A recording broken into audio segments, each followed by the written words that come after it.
So, like I said, we're doing this live at Church Project. We're doing it on Zoom, and we're doing it on Facebook Live. Finally, everybody except besides me. So there's an agenda for this, and it's kind of a hybrid meeting. I'll just start with that.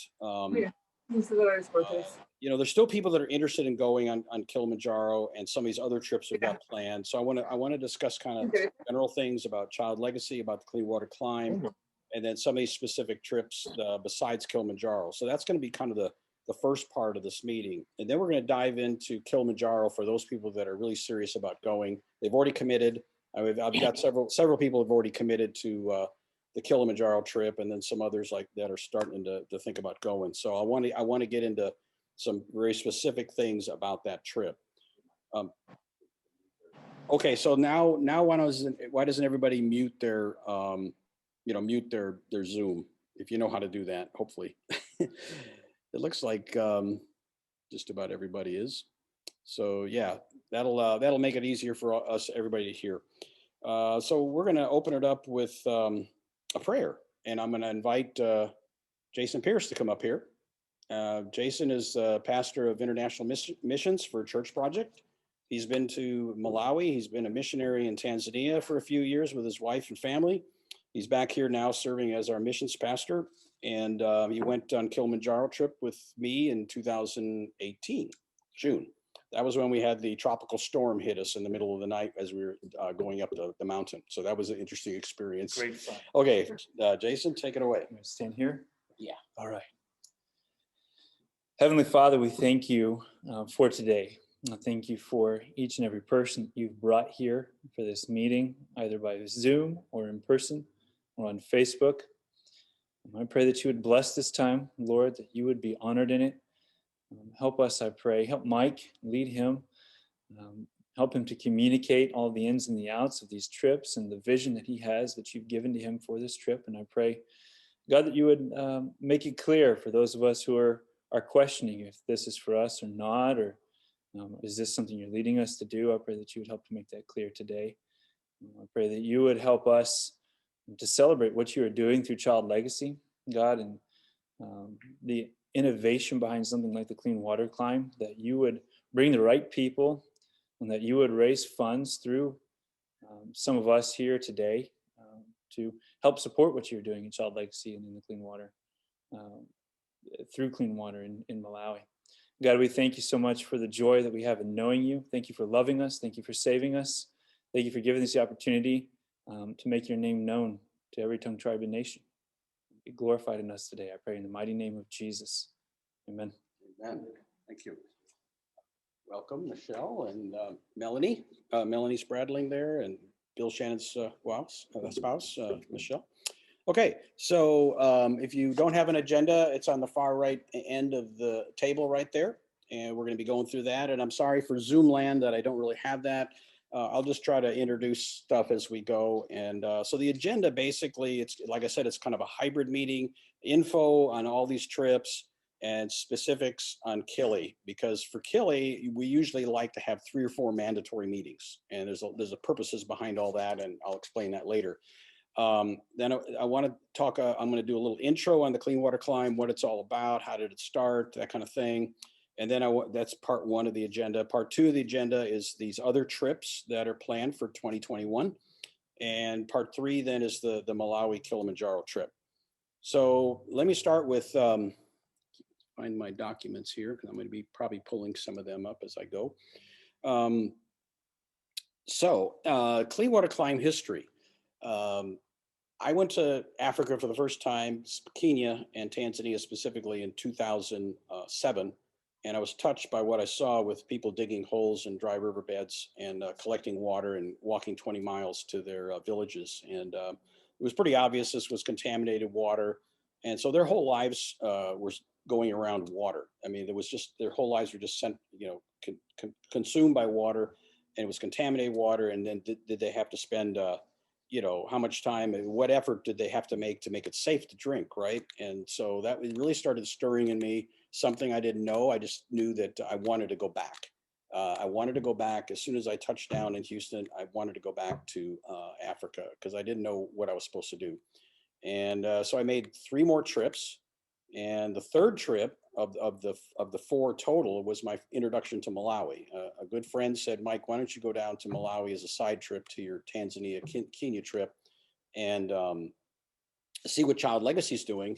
Maybe they'll take you out to a water well repair. Well, that kind of, I like adventure. And when he said water well repair, that was interesting because the trip before that was to South Sudan to repair broken water wells, which when it all started, it was all about drilling new wells. And I had no idea that, okay, a well breaks. Okay. Oh, okay. So you got to maintain it. You got to do something. You got to buy parts. You got to train people, whatever.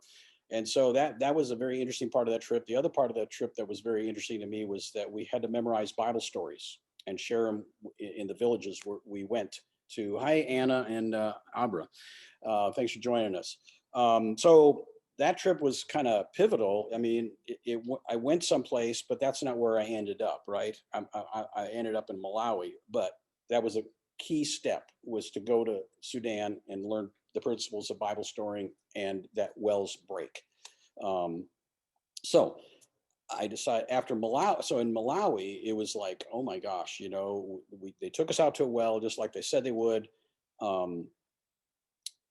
We repaired the well. We were playing with the kids. The pastor was teaching hygiene and the gospel. And I thought to myself, maybe I should share one of these Bible stories that I did in Sudan. And so I went up to him and said, can I share a Bible story from my Sudan trip? And he said, sure. And that's when I did it. And then my heart started beating fast because I thought, okay, God, I know what you're telling me. You're telling me that I need to ask if they want to trust Jesus as their Lord and Savior. And there was like 40 people on the ground in front of me. And I thought, I could look like a fool here, but I'm never going to be back in this village again. And so I thought, and I got to do this. And so I asked him, can I ask him if anybody's interested in being led in a prayer to receive Jesus as their Lord and Savior? And he said something in Chichewa to them. And the next thing I knew that 40 people got up and surrounded me. And so that was life changing. I tell people that's like the fifth most impactful thing in my life after being born again, getting married, having 2 kids. Right. And so that was like huge impact on my life. I had no idea. All I knew is I had to keep coming back. And Malawi, there's something about Malawi that I was supposed to do. I didn't know what, but bring people to Malawi, raise money for Child Legacy's work on water. And so I brought another group in 2010, and same experience. Got on a plane, took 3 flights to get back to the U.S. The flight from Nairobi to London was the one that was another really key step in this whole thing. I mean, God put a man on a plane and said to me, what were you doing in Africa? And so I shared with him my 4 trips. And then I said, well, what were you doing in Africa? And he said, well, me and 34 of my friends just climbed Mount Kilimanjaro to raise money for a charity. And that just, I must say some of these trips were somewhat selfish. Like the first one was like, oh, we're going to see water wells. I know nothing about that. And we're going to help some churches with some projects. Well, I know about churches because I go to church. But we're going to go on a safari. Yay. So that was kind of the hook that got me on that trip, and yet God completely, blew that up. And it was all about the water, as it turned out. Same thing with Kilimanjaro. Oh, after he told me everything, I said, well, maybe I'm going to be 60 next year. Maybe somebody will hike with me on my 60th birthday. So it was all about me again, even though the charity thing was cool, right? And I thought, well, we could. So I contacted Child Legacy. I said, hey, I'd like to climb Kilimanjaro on my birthday and raise money for you guys. And they were excited. And then I was doing a Bible study fellowship, and it was Isaiah. And the question popped into my head while I was doing some of the questions. Are my plans God's plans, or are they just my plans? And that just floored me. I was ruined, and so I called Child Legacy up and said, I'm not going to do this. And I just can't do this on my birthday. But then, of course, God orchestrated it and changed it. Right. So it was definitely a Proverbs 16:9 moment where man makes plans in his heart, but God orders his steps. Right. So my plan was to climb on my birthday, but God changed that. So that's kind of how the Clean Water Climb started. So the next year, 2011, we got 11 people together and we climbed it, and we've now done it 13 times. I've always had a team with me, except 2020. I just went myself. It was the 10th anniversary, and there were so many reasons to go keep the momentum going up. It is the 10th anniversary. Keep raising money.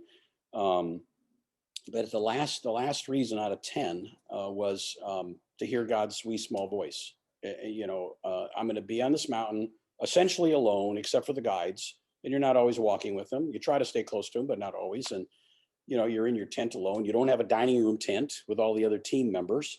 It's just you in your tent with your little table, and they bring your meals to you. So I had a lot of alone time, a lot of time to think and process, and listen to promptings from the Lord as to what I should do. And he led me to share my testimony, to share my testimony with the guides and the porters. And it started with just telling them Jesus calms the storm, one of our stories that we share in Malawi in the villages. And then the next thing, and I told him, asked him, are you guys born again? Do you know about that? Do you know what it means to be born again? And and then a few days went by, and we talked some more. And then at the end of the whole trip, after we got back to the hotel, we baptized 4 people. And so that would have never happened if I hadn't been solo, right? But I don't necessarily want to go solo every year. I want people. And so, we had several people committed last year that were going to go, and that was going to be July. And of course, everything was shut down in July. Tanzania was shut down. Everything was shut down. The airlines, everything. So we couldn't go. I ended up with COVID that month anyway, asymptomatic, no symptoms. But I definitely had it according to the testing. I had 2 tests. Both of them came out positive. But then when that was all over, we did some hikes in Colorado, and then I got to thinking, okay, God, you want me to go? And so I did.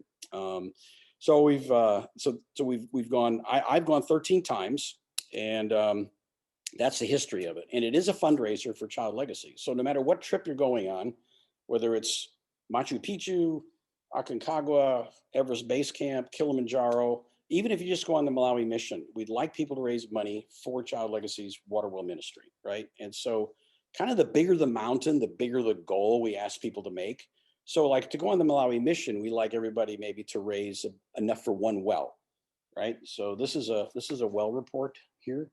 And we'll pass these around later, but everybody who rate, any donor, like if you go on a trip and you get donations from people, and Cody, I know we owe you a report, and yours is done. We just need to send them out.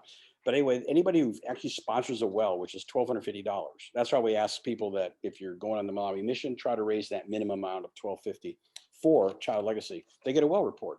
And the well report has all kinds of information in it, like how many people accepted Christ. Let me look at this. What kind of problems were encountered in the well repair? What was their alternative source of water? Was it a river? Was it a hole in the ground? Was it a dry riverbed? What kind of improvements were made? Christian witness. So anyway, that's why we like. And so if you go on Kilimanjaro, we like you to raise 5,000. That's 4 wells. That's 4 well repairs. So it is a fundraiser for Child Legacy International. Child Legacy International is the 501c3.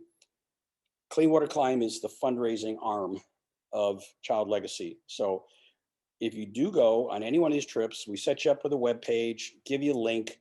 Be sure to share people that link. Sometimes there's a little confusion on people like give money to Child Legacy, but then Child Legacy, directly through their website, childlegacy.org, and they get confused, and they're not sure what this money's for. So that goes into the general fund for the hospital or something like that, which isn't a bad thing, but it doesn't go towards your goal, right? So that's pretty important to make sure you use that link, and people can also send you a check. Let me tell you a little bit about Child Legacy. Like I said, it's a 501c3 nonprofit. They've been working in Zimbabwe, where they started, and now Malawi for 33 years. And so I want to show a video now. And so share screen, right, Bill? Okay, it's right there. Yeah, okay. And then click on that, right? Oh, yeah. Oh, that came undone, didn't it? Okay, so I'm going to show this video. It's about 4 minutes. Maybe have Jason make a comment or 2 afterwards. But it's going to be an interview with our pastor. So we have a pastor, Johan, at our church. We have a this is the campus right here. As of 2017, we have a church on the campus, and I know you guys can't see it in Zoom land, but I'll bring pictures of it up a little bit later. So share, right? Okay. And I'm going to maximize it. And so it's it's like 4 minutes. No, not even that. Three and 2 minutes.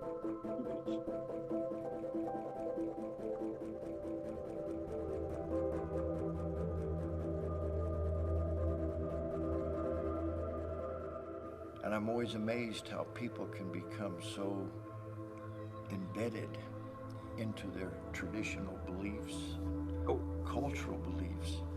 I didn't start My at the heart was beginning. Sorry about that. Sorry.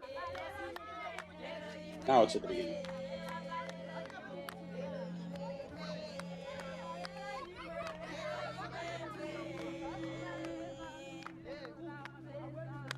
This is at the project.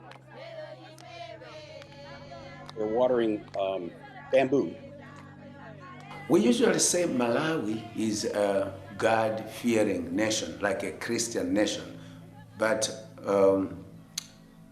basically it's not, I think. Because when I go to the communities, when I go to the villages, when I go to the communities, what I see there, it's far from, believing that this is a God-fearing nation, like a Christian nation.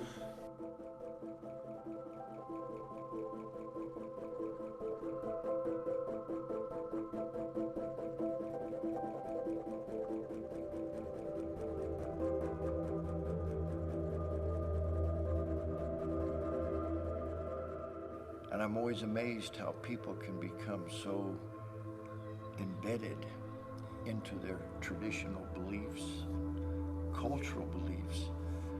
My heart was moved by so many people who sort of aimlessly and hopelessly walked around, looking for something that they could tangibly grab a hold of that would offer them opportunity. Or as I like to say, these are people who are really looking for hope. The thing about hope is that it's the initiative that drives anybody to move from where they're at to where they can be as a people group, as a society, as a nation. This land where we are, like Child Legacy, used to be a rejected land. Some people used to call it like a cursed land. And it's a miracle to be a fertile land.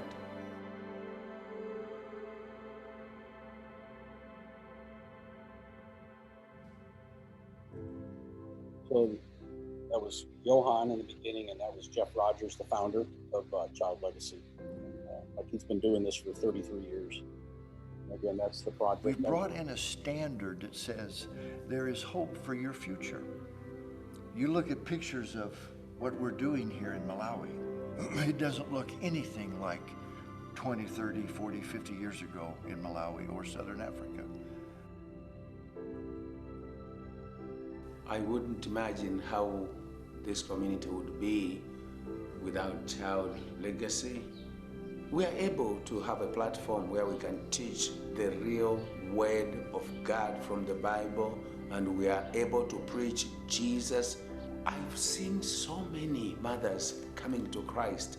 Some can't even receive Jesus on the sick bed, because when I'm to give anesthesia, I've heard them saying, "Doctor, can you just help me pray?" So we said, yes.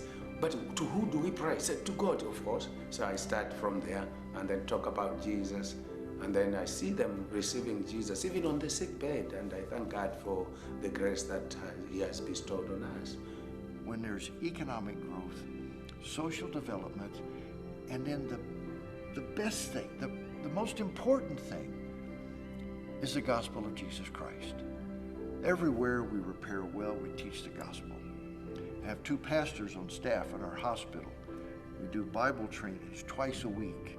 They move among the ward when there's a delivery and spend time ministering to these people, spreading the gospel, bringing the faithfulness of God's word so that they have a hope in Him to trust in. Then soon, they're not trusting in man, but they're trusting in God. And that's real hope. And that's the hope that allows a person to drive forward.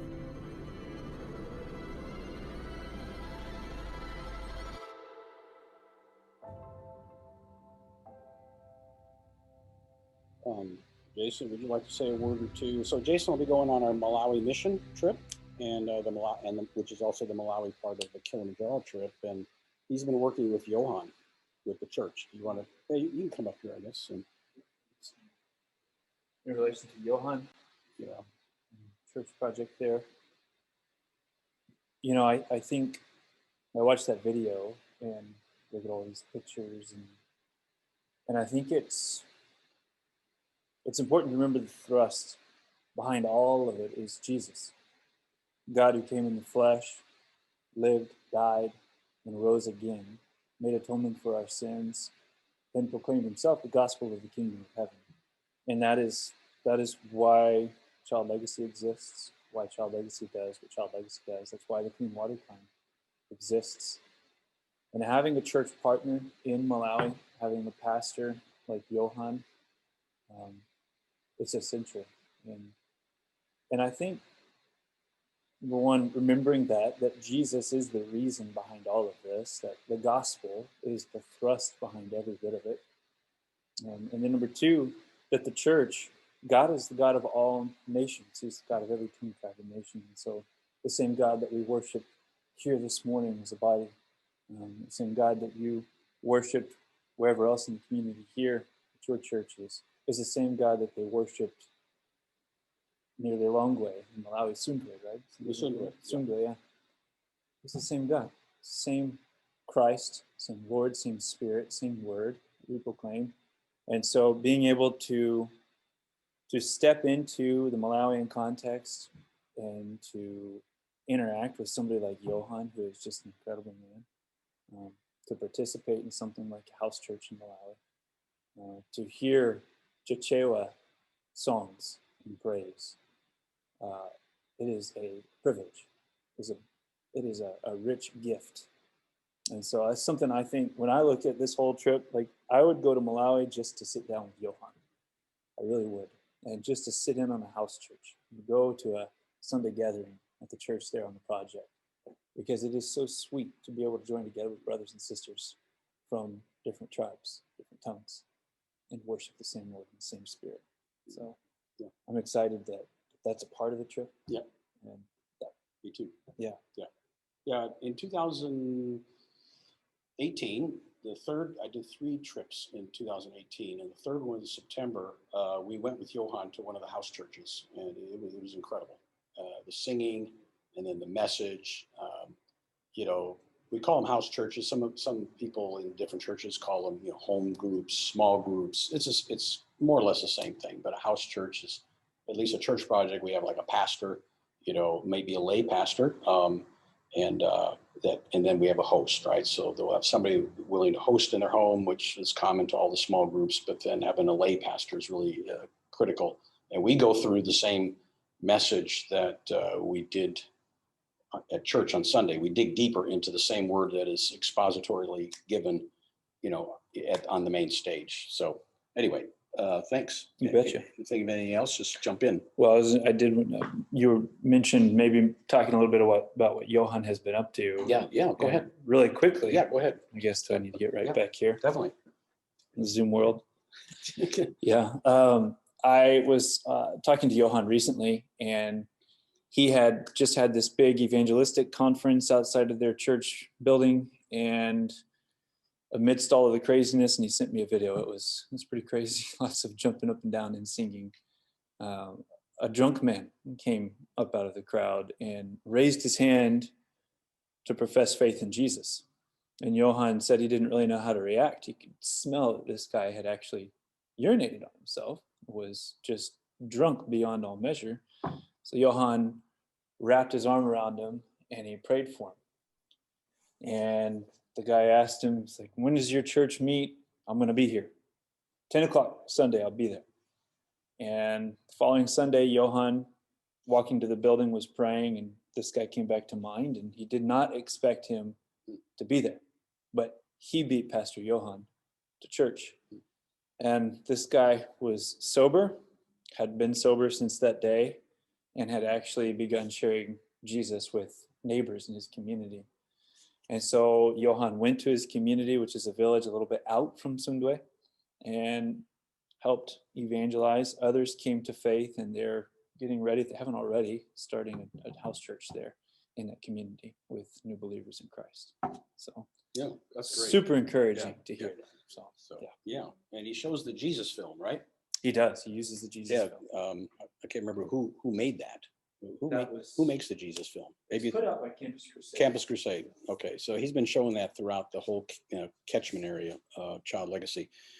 Okay, so you kind of got a taste of what Child Legacy's like, and you heard the history of the Clean Water Climb. Now I'd like to go into a typical trip, and when I say typical, I mean pre-COVID. And we're going to make some adjustments this year. But a typical trip is evolved into something I call Prairie Peak and Purpose. So let me, let's see, I got to go share screen. And I'm going to go to, well, let's see. Do I have to open up the document first? Open up the document first. Okay. Okay. Close that. Okay. And so I have to do that for each thing I share? Or, oh, no, if you were doing that, we were doing desktop. Okay. Share desktop. Share desktop. Oh, that's right. Okay. Yeah. And then maximize the document. It's the video. Right. Okay, so it's evolved into something I call Prairie Peak and Purpose, the Kilimanjaro trip especially. So the reason we call it Prairie Peak and Purpose, and this is a blow up for you guys here, is Kilimanjaro's high, right? It's 19,341 feet. And you start at 7,800 feet. Actually, there's multiple trails, but the one that I really like, the route I really like is called Lemosho. And you start at 7,800 feet. And that's, think about flying up to Denver and driving up real fast to some elevation. I mean, I hear stories all the time about people getting, altitude sickness, right? And so they've had that experience. They don't even want to think about going on a trip like this, right?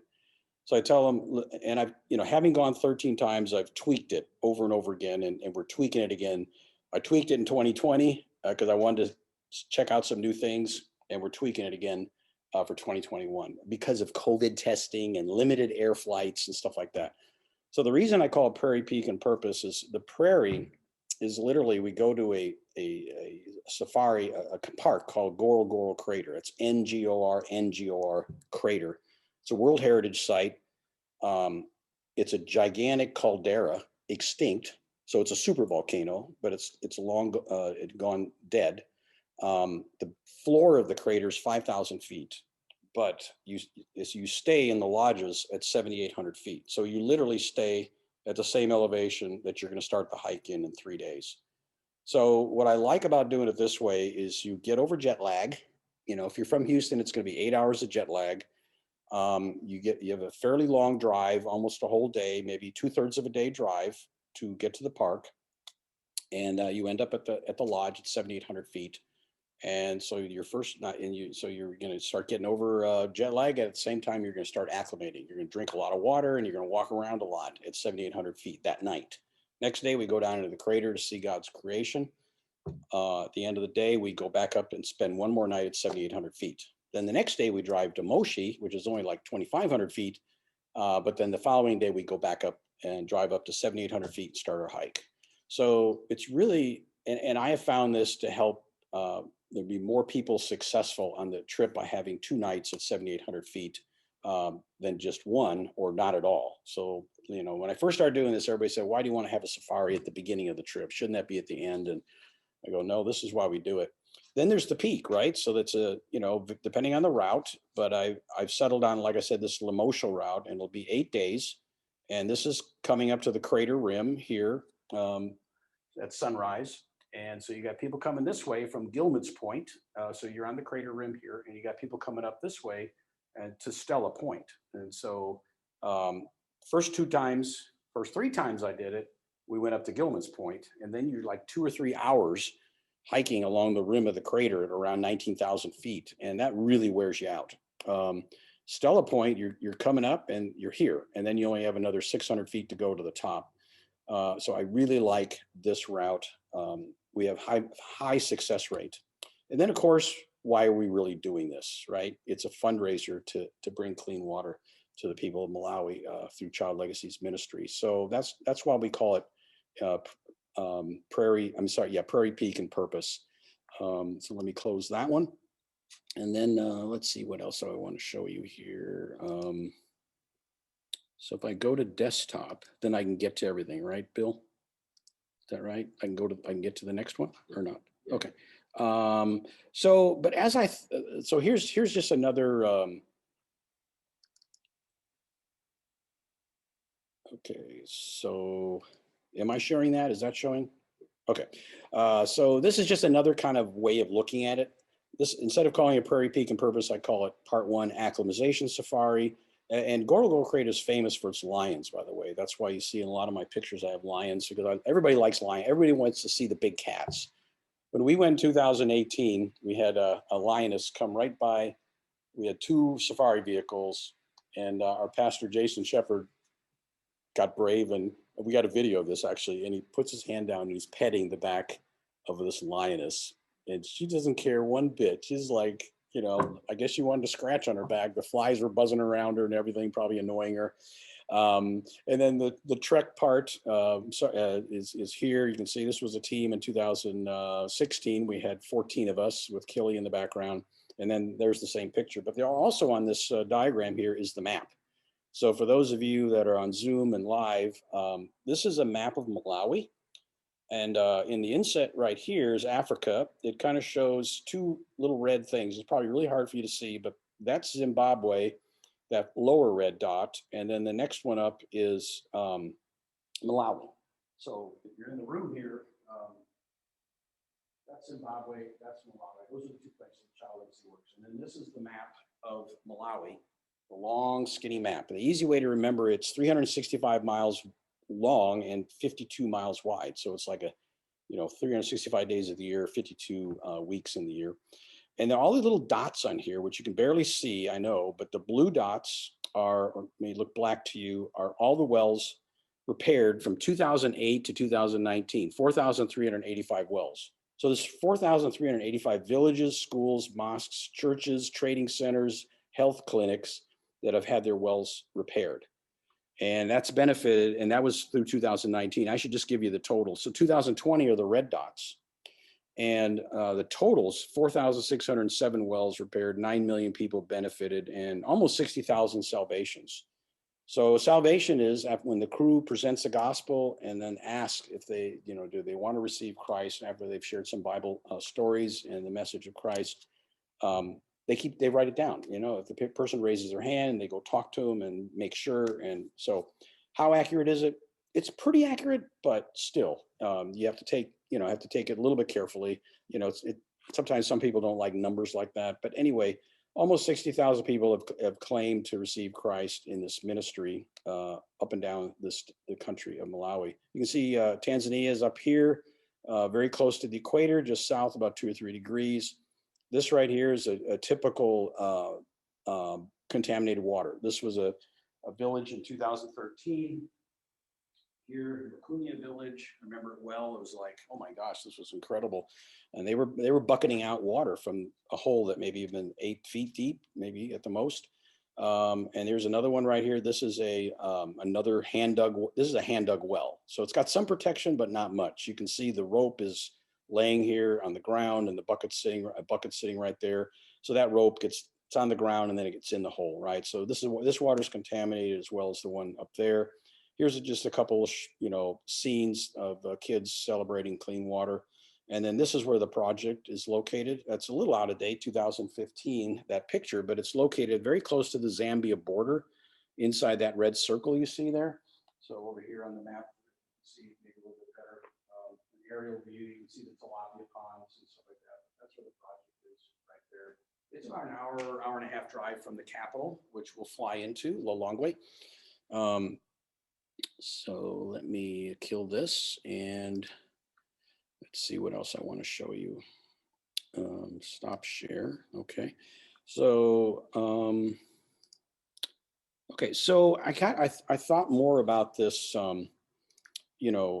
idea, Prairie Peak and Purpose. And, okay, where's my little share button? Share screen. There we go. Okay. Okay, I took the drop of Child Legacy. So you look at Child Legacy's logo down in the lower right corner there, and you can see there's 4 parts to it. There's the yellow, green, red, and blue.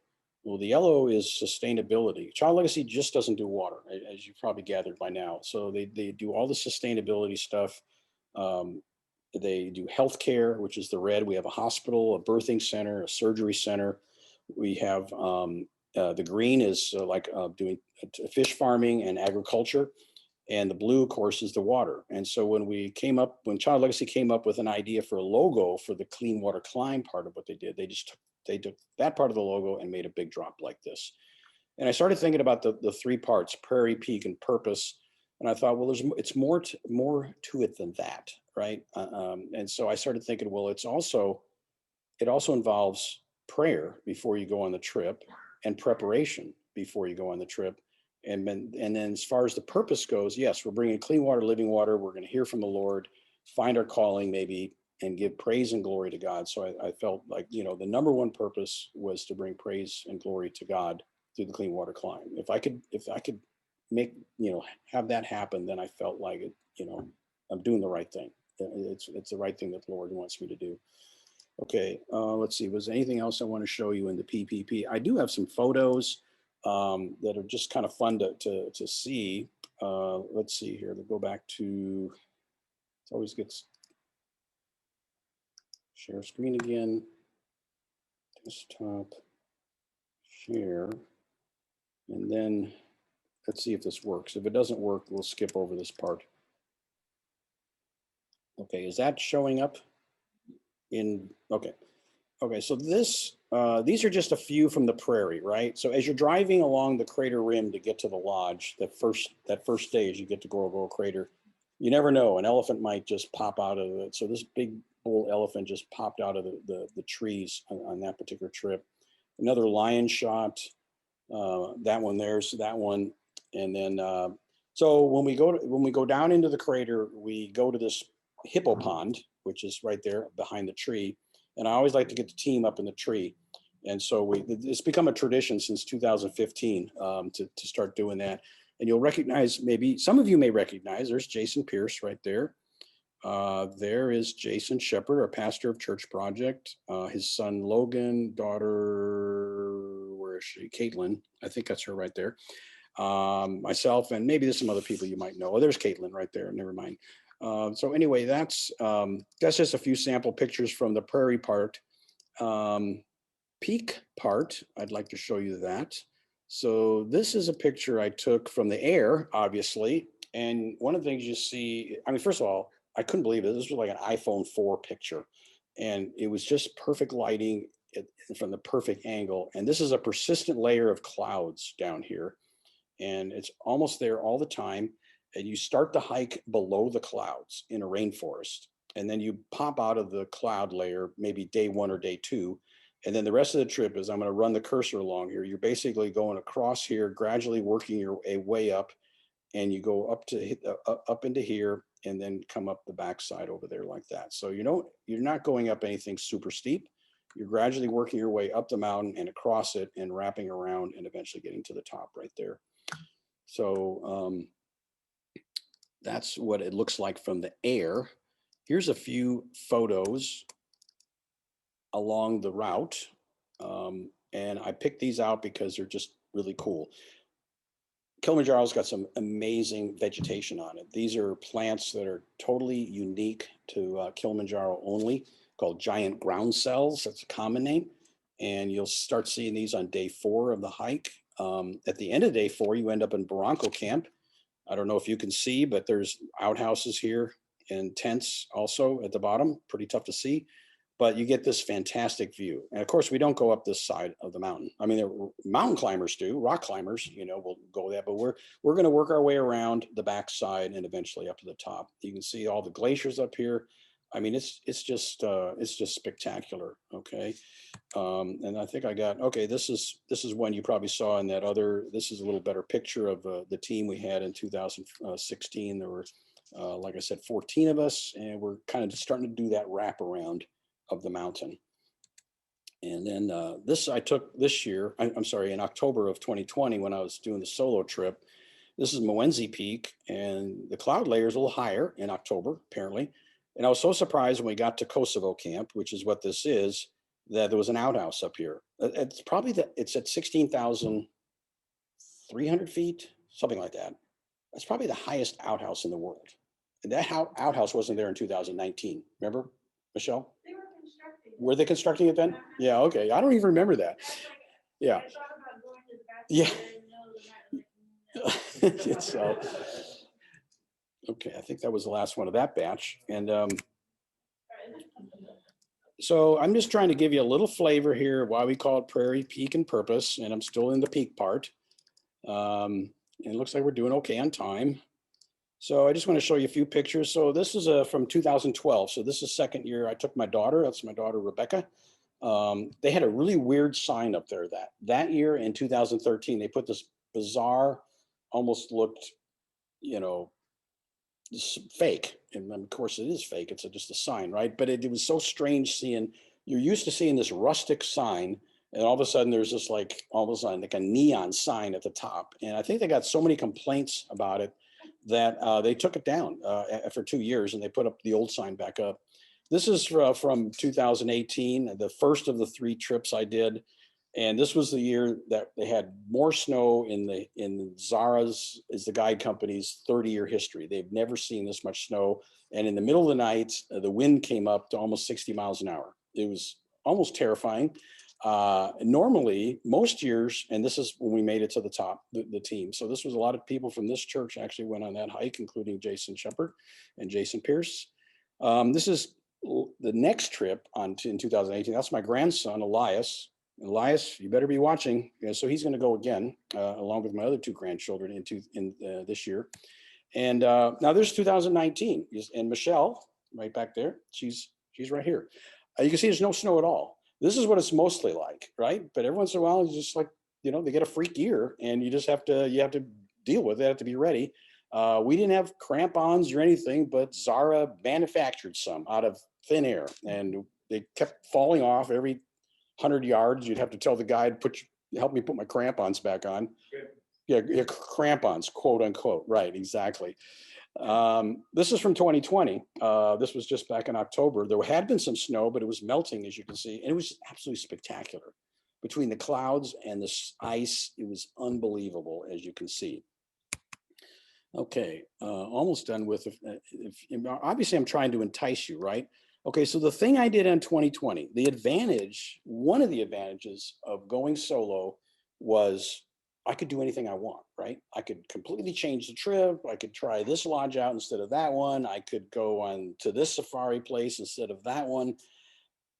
But what I really wanted to do was stay in Crater Camp. So I thought, but do I really want to do that the first time with a team, not knowing what to expect, right? So this is a picture. We barely got out of Houston when Hurricane Harvey hit in September of 2000, late August, early September of 2017, right? That was the biggest team I've ever taken, 17 of us, and we almost had to cancel the trip. But we got out, and I still can't believe this. We've never circled Kilimanjaro before. All the trips into Kilimanjaro I've never been into. The pilot has never gotten that close and circled it twice, once clockwise and once counterclockwise. So it was almost like they knew we were from Houston and they wanted to reward us or something. I don't know, because we had a big group, 17 of us, like I said. But there's what they call the ash pit, that circular feature right there in the very middle. Here's the overall crater. See the overall crater right there. And this is, you can kind of see the trail. See the trail right there? The summit is right there. Oh yeah, I probably should have said, if anybody needs to use restrooms, yeah, you go out that door down there, turn left, and you'll see them. So anyway, this is the crater from the air up close. This right here is called Furtwängler Glacier, and this is the northern ice field, and then this is the ash pit. Well, I decided, I want to stay in the crater because there is a camp there. It costs a few more dollars to go to stay up there, but I thought, I should try this out. I want to get up close to a glacier, and I'd like to see the ash pit. So I did that in 2020. And well, this is from Stella Point.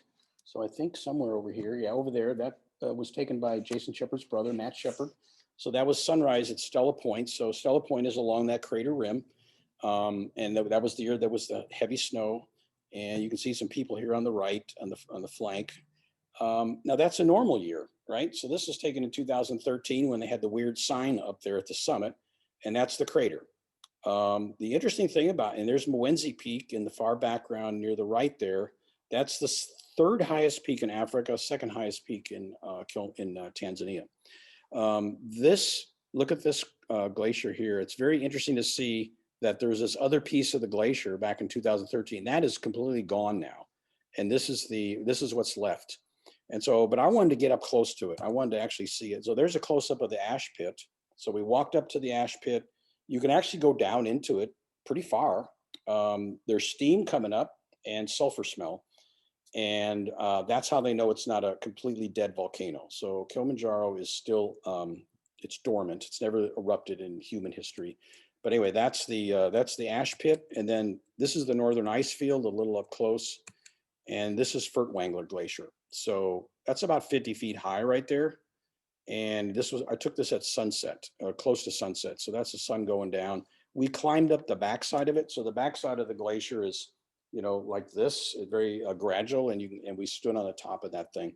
But anyway, I wanted to give you an idea of that. And then finally, before we move on, is the purpose. And gosh, I'm hoping Melanie and Mike come back for this, because I think Melanie's interested in going on the Malawi part of the trip.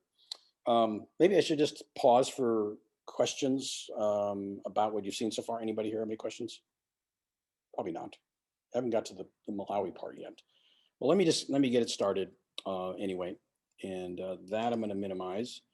And so like I said, part 3 is purpose. This is our crew. So these guys are the ones that have repaired 4,607 wells in Malawi, if you can imagine that. This is Mwanza. This is Show, which is short for some really long name. And this is Chifundo, and this is, have some snacks. This is Roderick. So I'm going into the Malawi part now, Melanie, so you can see that. No, you don't. So we go out with the crew, right? We go in their trucks and we drive, sometimes an hour, sometimes it's closer to the latest wells that they know of that have recently failed. This was from the 2009 trip. Jeff is explaining to me about clean water, or the contaminated water source. So they have a contaminated water source here. You can see the bucket. You can see the rope laying on the ground. It's all wet and nasty. So this is contaminated water. And this is what the village is using. So, first things first this is Corrine Rogers. She co-founded Child Legacy with Jeff. You can see us working on the well. These are called Afrodiv pumps. And then some of the team back here are taking pictures of the kids. The kids, you cannot make a kid happier if you take a picture on your digital camera and show it to them. They will go crazy. This is the pastor that was sharing Christ or teaching hygiene and talking about the Lord.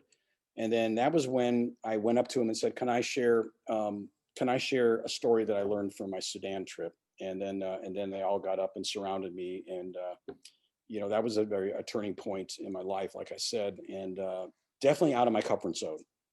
I mean, we all need to push our comfort zone always, because that's how our faith grows, right? We had a great sermon today on James chapter 1, verse 2-4 about trials, but you could almost substitute the word, problems or comfort zone issues. You got to push through those and you're going to grow in your faith.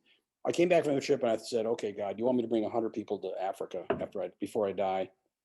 And so I was at a meeting. I was at a men's meeting. We had some kind of presentation.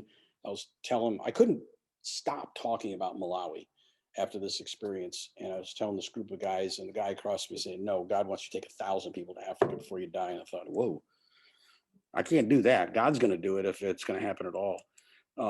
That was the village. Everybody's celebrating, the kids celebrating. And of course, the kids love to play. So usually after the well repair and the Bible storying, we'll do something with the kids.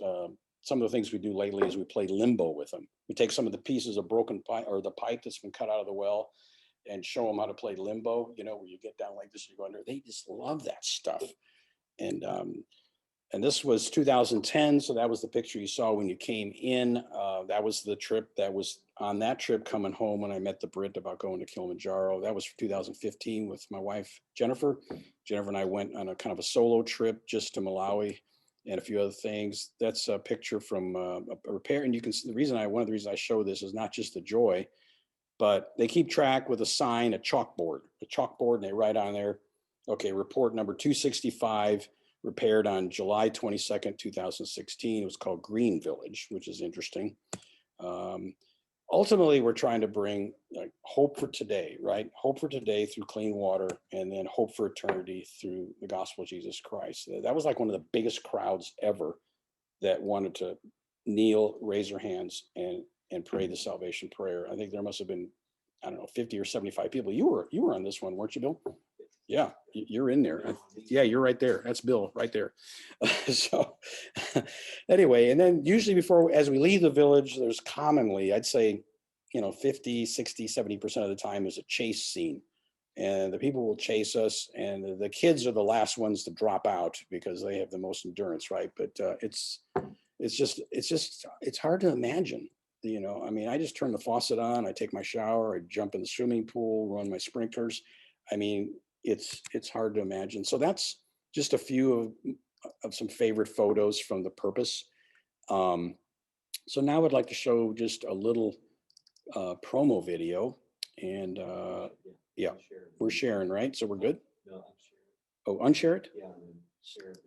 Oh, that's right. That's right. Okay, so now share, and I got to pick that right here. So this is a little short video that kind of sums up the prairie, the peak, and the purpose, right? All the trips, whether you're going to Africa or not, it's the same for the same purpose. You don't necessarily go on and you have the peak, right? There's some hike involved, but not necessarily. So anyway, let me share this. Large it.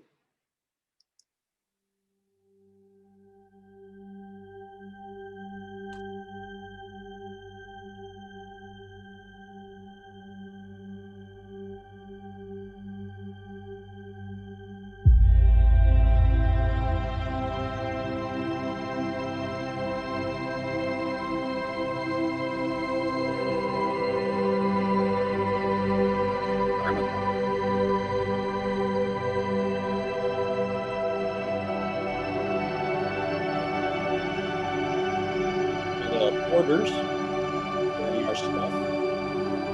This is a little day pack. Time lapse of Chile from rain to camp.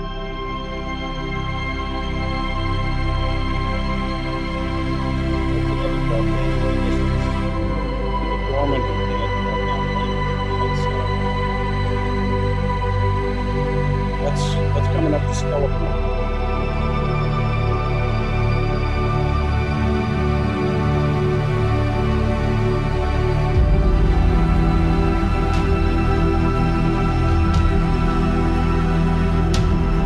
Purpose, at a hospital. Sometimes you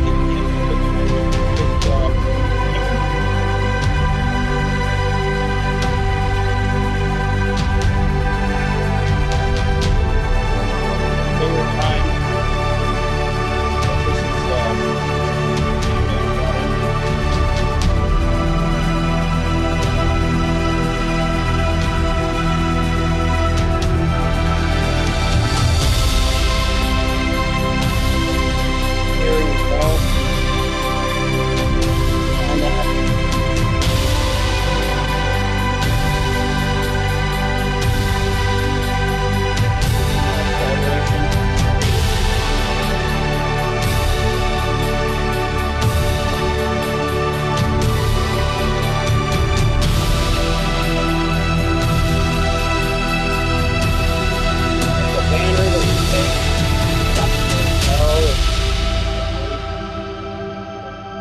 familiar place.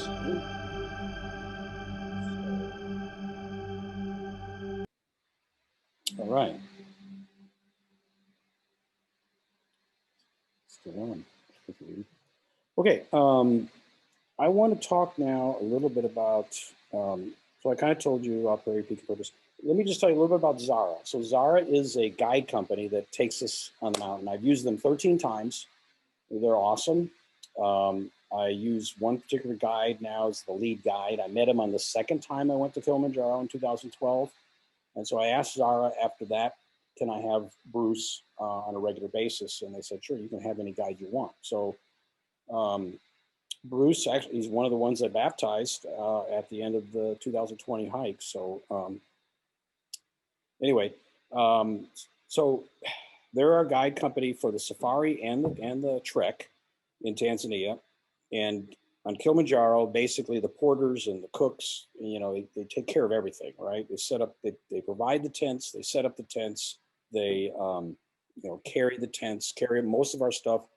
And I'll get into a tiny bit on equipment, but basically you just have a day pack with water, a hat, good boots, and then your stuff that's in a duffel bag that they carry. And that would be, that's a topic for a whole nother meeting.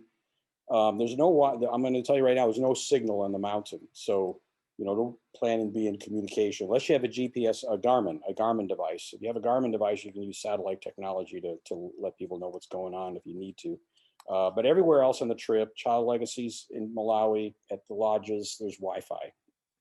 I would say it's an experience of a lifetime. I've done it 13 times, and I can truly say it's been 13 experiences of a lifetime. And why is that? Well, new relationships and friends made each year. Each hike is different, and of course 2020 was the most different, but it was incredible. Let's see here. It says, oh well, I kind of showed that Clearwater Climb video a little bit early, but that's okay. Testimonies. So we're going to do a couple testimonies here, and then I want some questions from everybody. Bill or Michelle, would you like to say anything at all about the hike, about the prairie, the peak, or the purpose? And Jason, maybe one of you could do one and one of the other. What would you like to do, Jason?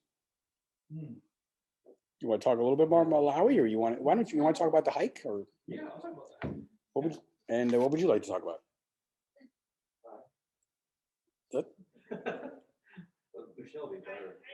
you can talk about Malawi, okay? So Well, you do. Michelle talk about preparation. Okay, why don't you talk about the animal side, right? Since you're a biologist. Yeah, come on up here. Okay, so Michelle, we'll talk a little bit about the prairie, her experience, and then Jason, the peak, and then Bill, Malawi, the purpose. So I'm going to talk about prairie. Yeah. Okay. Hi, I'm Michelle Shannon. Nice to see all of you here, and nice to see you guys here. I've known Mike and Jennifer for quite a while now, like 8 or 9 years. I don't know. Through Schwinn, Through Southwestern Energy. I don't work there, but my husband does. So anyway, I went in 2019. My husband went in 2018. I feel like Mike has been whetting our appetite for this for quite some time, and we finally both got to experience it. As Mike alluded to, I have a little bit of a love affair with animals, with science. I'm actually a trained scientist. I used to do wildlife biology, but I can't just really talk about the animals because honestly, there's, you know, how when you read the book of John, in the book of John there's so many levels of discourse, so many ways that God speaks to you through that gospel. God is going to speak to you on many different levels in this trip. And one of the levels he spoke to me is that, and just focusing on the prairie part, is that the Lord lavishly prepared this world for us, for his children. And often when you hear about mission trips to Africa, there's a huge focus, and rightly so, on the poverty, the challenges that the people experience there. There are brothers and sisters in Christ, and they are created in the image of God just as we are, and they are challenged with so much.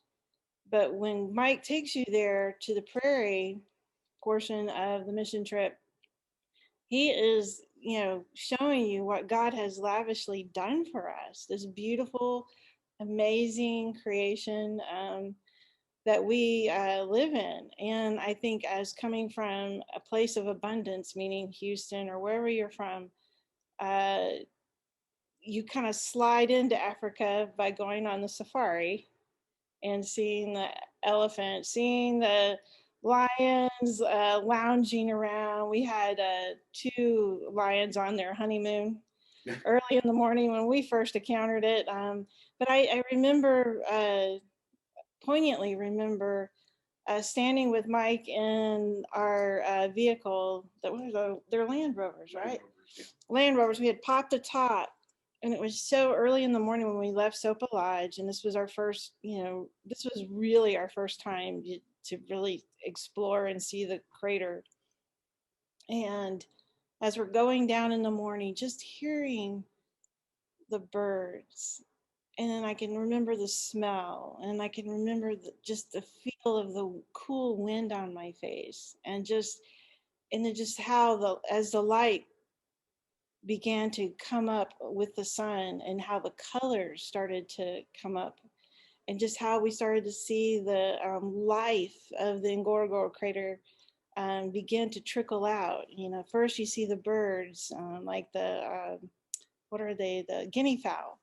And then you start to see the zebras and the wildebeests that are grazing, and they'll cross the road, and you'll watch them for a while.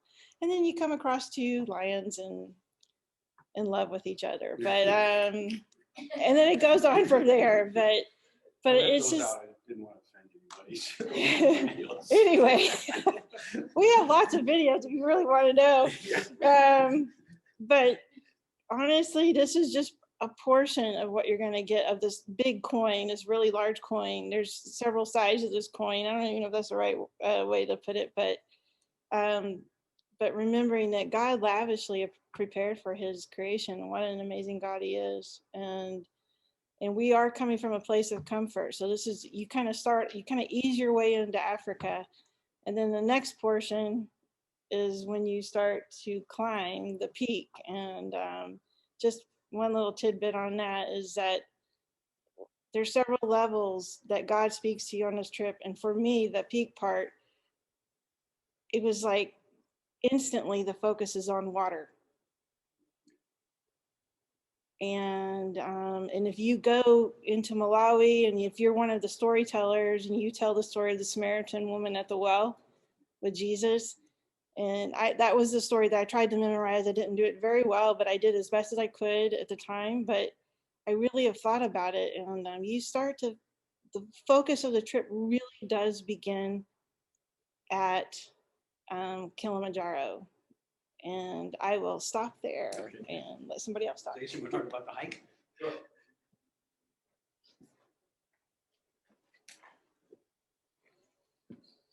Hello again. The hike. There's a lot I can say about the hike. So that transition from Ngorongoro to Kilimanjaro, it's a bit of a drive to Moshi, which is where Springlands Hotel is, and that's where you make your launch to Kili. It gives you an ample amount of time to think about what you just saw in the prairie, and to think about what's coming up with the peak. And I remember the first time I lived in Tanzania for 4 years, and the first time I saw Kilimanjaro was when I drove from southern Tanzania to Nairobi. My middle son was born in Nairobi in 2016. And I'm driving between Moshi and Arusha, and I'm looking, and I can see the base of Kilimanjaro, and I'm like, wow, it's a big mountain. I'm kind of looking for the peak, but as Mike said, the clouds, actually the town Moshi is a Swahili word that means smoke. So it looks like smoke. It's just constant smoke layer. And there was a break in the clouds, and where I thought the peak was not where the peak was. The peak was like way above where I was looking. And so when I had the opportunity to climb Kili, I just thought, wow, okay, we'll see how that works out. We took the Shira route, which was a 6-day hike, right? Yeah, and it was phenomenal. Absolutely gorgeous the whole way. Difficult, yes, but I think everything about the trip Mike has done a great job working with Zara. The trip is orchestrated so that you succeed. Everybody wants you to get to the peak. Everybody wants you to experience 19,341 feet. And even the pace at which you hike, it would be agonizingly slow here, is perfectly suitable for Kilimanjaro. It's one small step at a time. You're climbing this giant mountain. And there are moments where you don't see all of it, and then there are moments where you do. The picture from, was that Bronco Yeah. camp, where you just see this mountain before you, and it's intimidating. But yeah, one small step at a time, and you get to the peak. And then summit night is easily, and I don't know, are you gonna have a summit night? I think we're going to do it during the day, like I did in Okay. 2020. Well, you're missing out on summit night. But yeah, I mean, we left at 1 in the morning. Something like that. I think I got up at 11, and like you said, 60, 70 mile per hour winds, and the walls of my tent just going like this. And I was like, they'll just call it off. They didn't call it off.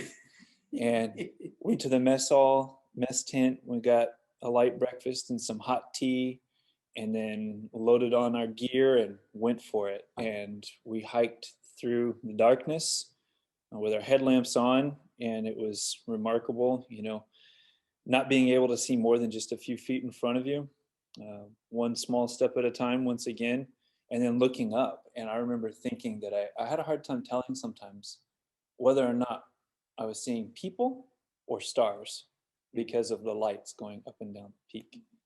And there were moments where I thought I would never get there. And that moment when we sat down to have hot ginger tea at Stella's Point was one of the coolest. And I turned around and I looked at Jason Shepard, and he's like, "Hey, bro, we made it." And then Bruce said, "No, you haven't." You had 600 feet So, to go. yeah. But it really is. It might be intimidating, but I assure you, I think you can do it. And it's fun. It's something you'll never forget. It's an incredible experience in God's creation. And it really is, like I said, it's designed for you to succeed.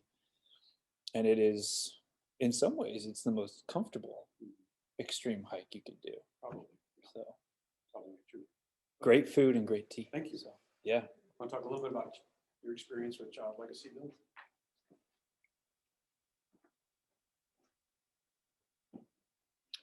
Hi, I'm Bill Shannon, and my wife Michelle was speaking earlier. Malawi. So you fly, once we get through climbing Kilimanjaro, we rest a little bit, and then we fly into Malawi. And from there, you drive into Child Legacy Project. And I tell you, you're never, no matter what Mike tells you, you're just not really prepared mentally if you've never been on mission trips before, the magnitude of the poverty in Malawi. Because this is the purpose. Malawi's like top 3 of the poorest countries in the world. I've been to India, see a lot of poverty there in Central America, but I really had never seen this type of poverty where people are basically subsistence farming, and the lack of clean water. It's just, as Michelle says, you're coming from a place of abundance, and the trip is preparing you what you're about to see, that what this purpose is clean water. It's all about the water. The Child Legacy Project is a hospital, top of the line hospital, but it's also on a working farm. So I was kind of in heaven for me, because I was raised on a farm, and I was like walking around, like going to the milking pen, going to the gardens, going to tilapia ponds in the mornings. And it's just, it's a wonderful place. It's just an amazing thing that Jeff Rogers had put together there to basically drive all income into this hospital. So that's one of the focus of Child Legacy. But the other one is clean water. So once you get there, you get shown the project, then you go out on these trucks with the water repair team that Mike showed earlier, the men that do that, and you go out to help. And I love that kind of stuff. I love repairing stuff. It again reminds me like being on the farm, and But to go into the villages was just absolutely that's the highlight of this trip. And to be welcomed by these people, I mean, and then to give the Bible stories and to share the gospel is just, like Mike says, it's the highlight of your life, really, to be able to share the gospel. And I tell people all about time all this. It's not hard to evangelize. It's your testimony that you bring with you, your testimony of what God and Jesus did to you. That's really all you need. The rest all falls into place. So really, it's not. Don't. Mike says it's going out of your comfort zone, but really that if you really do believe in God and what Jesus did in your life, it's not that hard. That's the part that you carry with you to Malawi. God does everything else. I don't know what else I could say about it, but That's good. from there, it's going back to the project, and then you go home, and that's probably the saddest time. It's going home. Really, I just wanted to stay there. I wanted to live there. Really, it's just an awesome place, and I hope all of you can experience it. Thanks, Bill. Okay, I think this is the point at which I wanted to open it up for questions. So first of all, anybody in the room have a question, and I can repeat it back for you guys. And then if the Zoom land people have a question, just unmute and ask. So. Go. Melanie? Okay, anybody? Pardon me? What, Bill? So you're gonna talk about cost? Yeah, I'm going to talk about that. Yeah. Okay, so anybody out there have any questions right now? I know it's been kind of more general and why how it all started about child legacy and everything, and I've showed you a couple videos. Okay, so what I wanted to do next was talk about these other trips besides Kilimanjaro. I'm going to just touch on them, right? I'm not going to launch into them a lot. There's going to be separate meetings for a couple of these. Machu Picchu is coming up really quick. That's the first one. So the 3 trips are Machu Picchu, and then there's Malawi only. And then there's, a Malawi mission trip, and then Everest Base Camp. So Machu Picchu is on April 20th. Right now, Peru is closed. We're waiting for Peru to open. Kevin Talley leads that. So if you end up going on that trip or you're interested, let me know, and I can forward your email address to Kevin Talley. I took Kevin and his wife, Lisa, in 2013 to Kilimanjaro, introduced them to Child Legacy in Malawi. And Kevin has since gone on. He's now our chairman of the board of directors of Child Legacy. He's all in. And him and his wife love mountain climbing, mountain hiking. So he leads all of our South America trips. And so the Machu Picchu trip is April 20th to May 2nd. It's about $1,600. That's the guide fee. And there'll be some miscellaneous expenses. But that's all I can tell you now on cost. There is an equipment list. It needs a little bit of update, but otherwise it's pretty good. And the status is we're waiting for communication from the guide company to Kevin that, okay, Peru's open.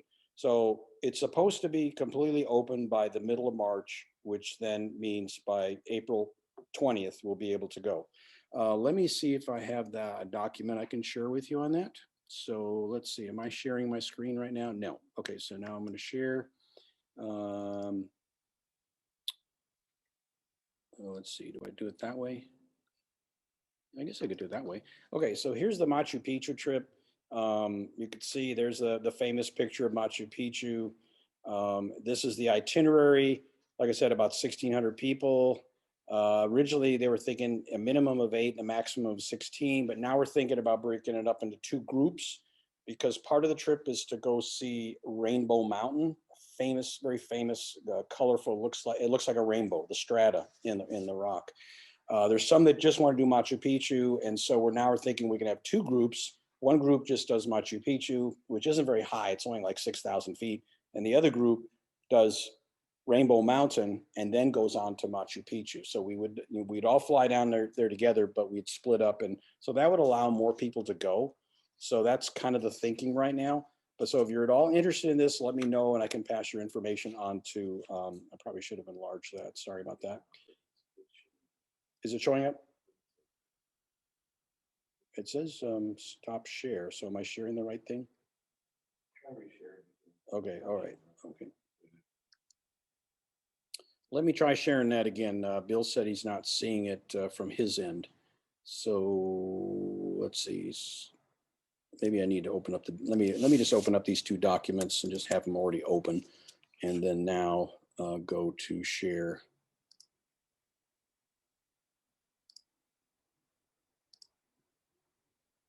Share screen.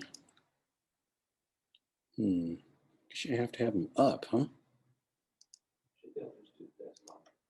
Well, I thought that's what I did. So if I go, oh wait, I'm sorry. I think I did actually click on the wrong thing. Okay, so yeah, I'm sorry about that. So this was the Depart Houston, probably United Air. It's and by the way, all the costs that I quote you are approximate costs, not counting airfare. Airfare is always like changing, right? So I don't ever quote that to people until we get really close to booking the team. But United is expected to be about $775 into and out of Lima, and then we have a short round trip into Cusco, and that's about $125. So that's estimate right now would be $1,600 plus $900 to do that trip. And anyway, and that's just a hike, but you are going to see a World Heritage Site, and of course, it's still for the purpose of bringing water, and to bring in the gospel. So that's that one. And then the other one I want to talk about, then I'll talk about Malawi, is Everest Base Camp. So we went in 2019 with Jason Shepard and a few of us from various places. I think Roger Kubli, who's on our Zoom call right now, went. Elias, my grandson, went. I'm sure I'm forgetting some people, but anyway, this is, oh yeah, you guys, yeah, Mike and Gail right here, sorry. I'm looking at my screen. I should look out in the audience once in a while. So anyway, this is, so I took a picture here as we came down from Everest Base Camp, and oops, how do we get back to it? There we go. So the plan is, man, this thing is jumpy.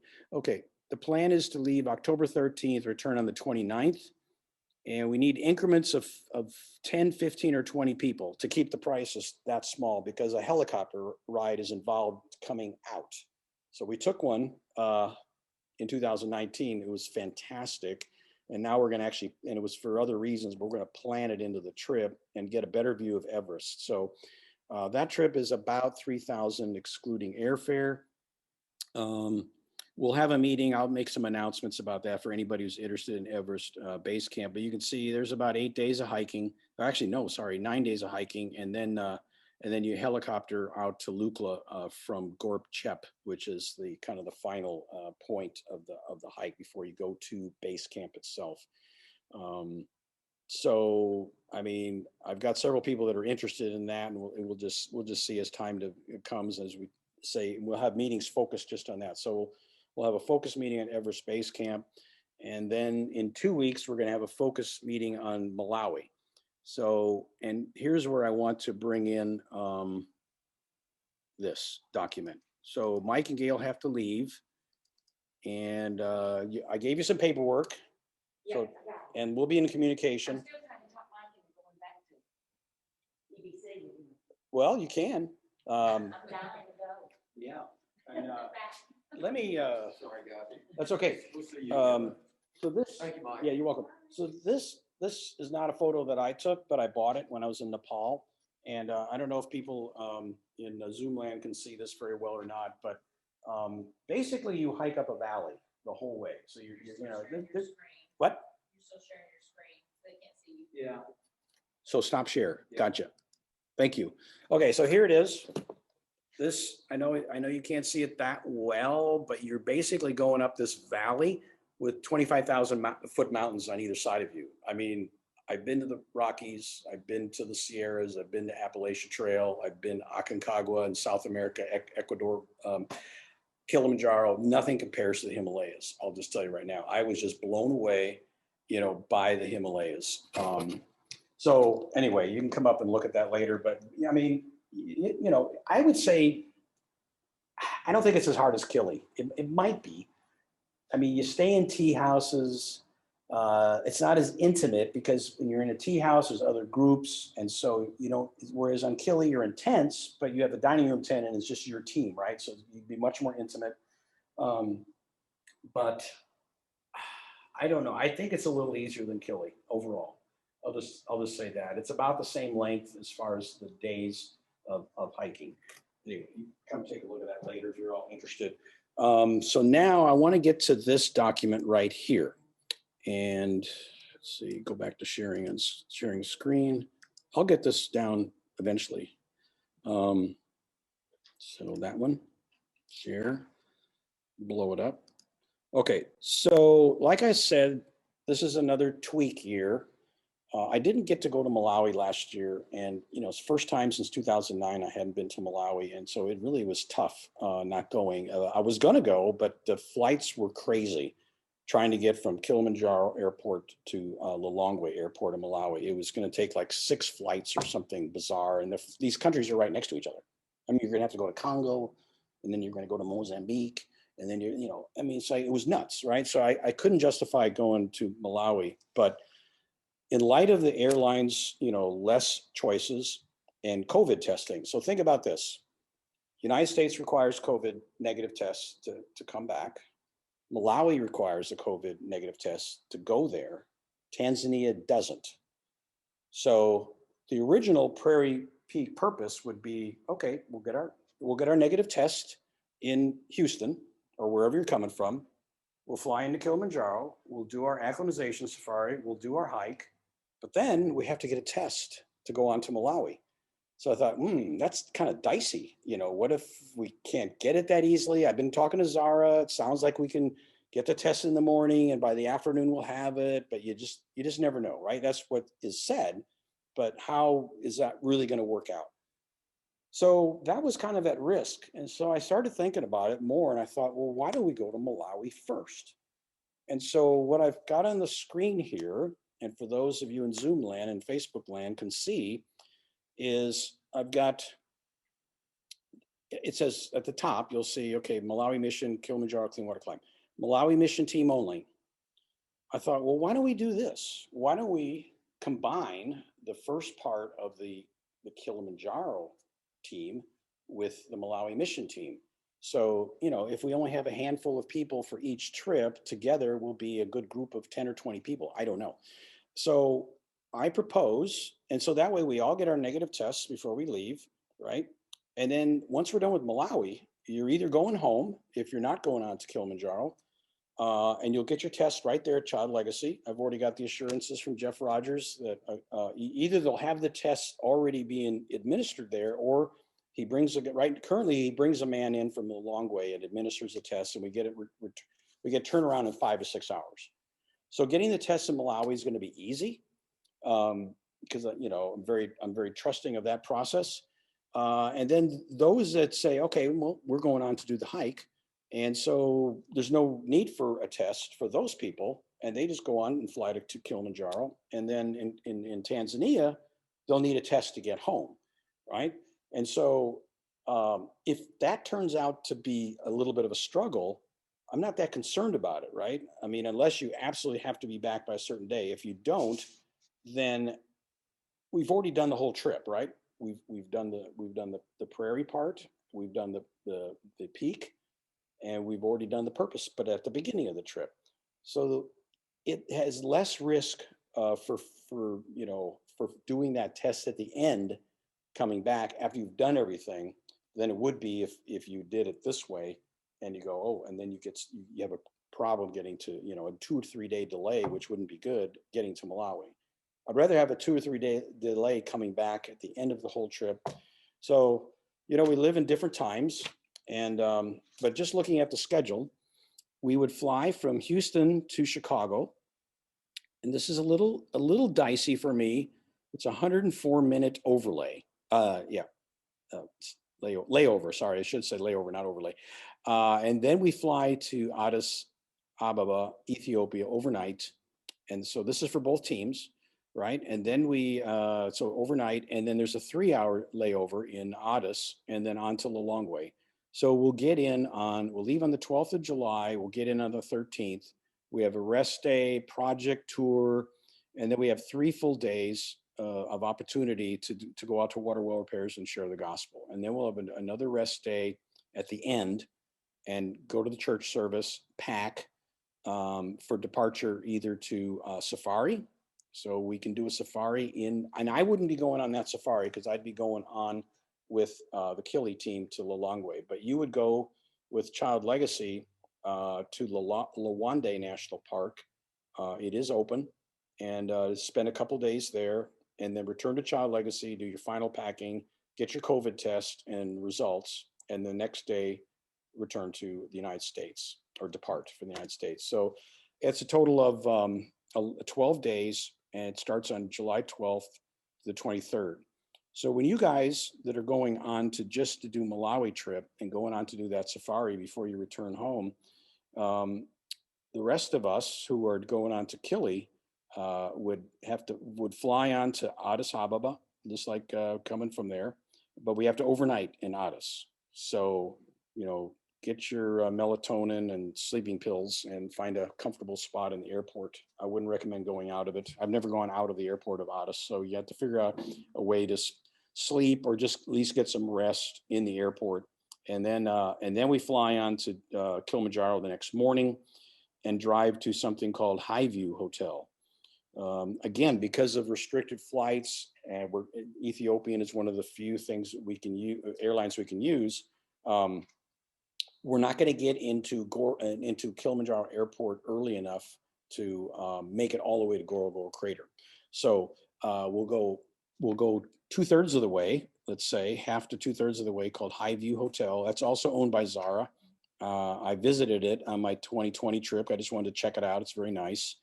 And then the next morning we get up early and drive to Gorogoro Crater. And actually we get a half-a-day safari in that way with Gorogoro. Next day is the full day. And then the next day we drive to Moshi and, possibly stop at Lake Manyara where they have giraffes, and then pack for the hike once we get to Springlands Hotel, which is where Zara's kind of launching point is in Moshi, Tanzania, to go on to the trek. So then we have our 8-day hike, as you can see here. We'll drive to Lemosho Gate. We'll hike day 1 to this camp called Miti Makuba. And then we go to Shira 1 camp, Mura camp, Lava Tower, Barranco camp. This is a cool day because this is when you start seeing those giant ground cells that I showed you pictures of. Lava Tower is about 15,300 feet. So you go from about 13.7 to 15.3 and then go all the way down to 12,000 feet, Barranco camp. So it's a great acclimatization day. You're going like this. And then. Are you still, maybe I missed it. Are you still having the 3 days of acclimation on this? Yes. Yeah. For the Kili. Yes, we are. Okay. Yeah. We'll do that. We'll do the, yeah, we'll do the acclimatization there. Did you guys get that? I should have made sure. Yeah, everybody. No, I had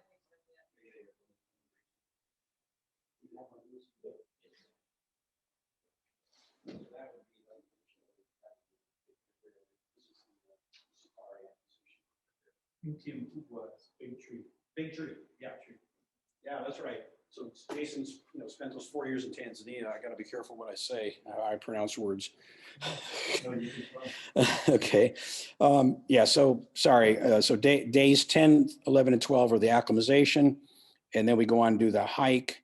Karanga Camp is an awesome view of those persistent clouds with the Mount Meru poking out the top.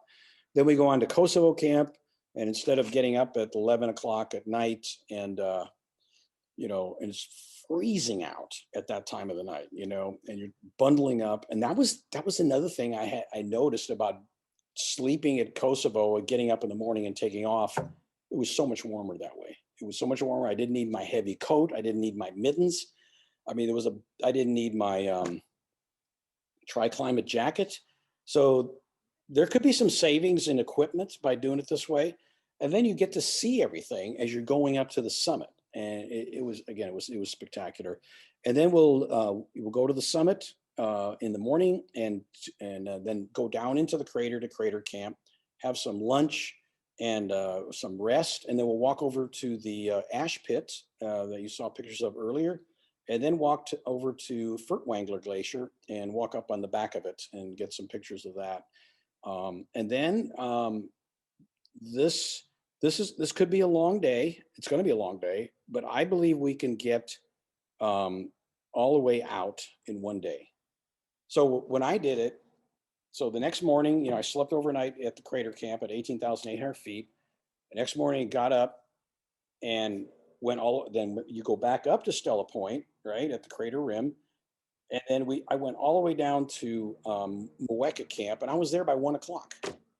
And I said to Bruce, why don't we just go all the way out? I mean, it's only 1 o'clock. And he said, well, we've already paid the fee for the park and everything.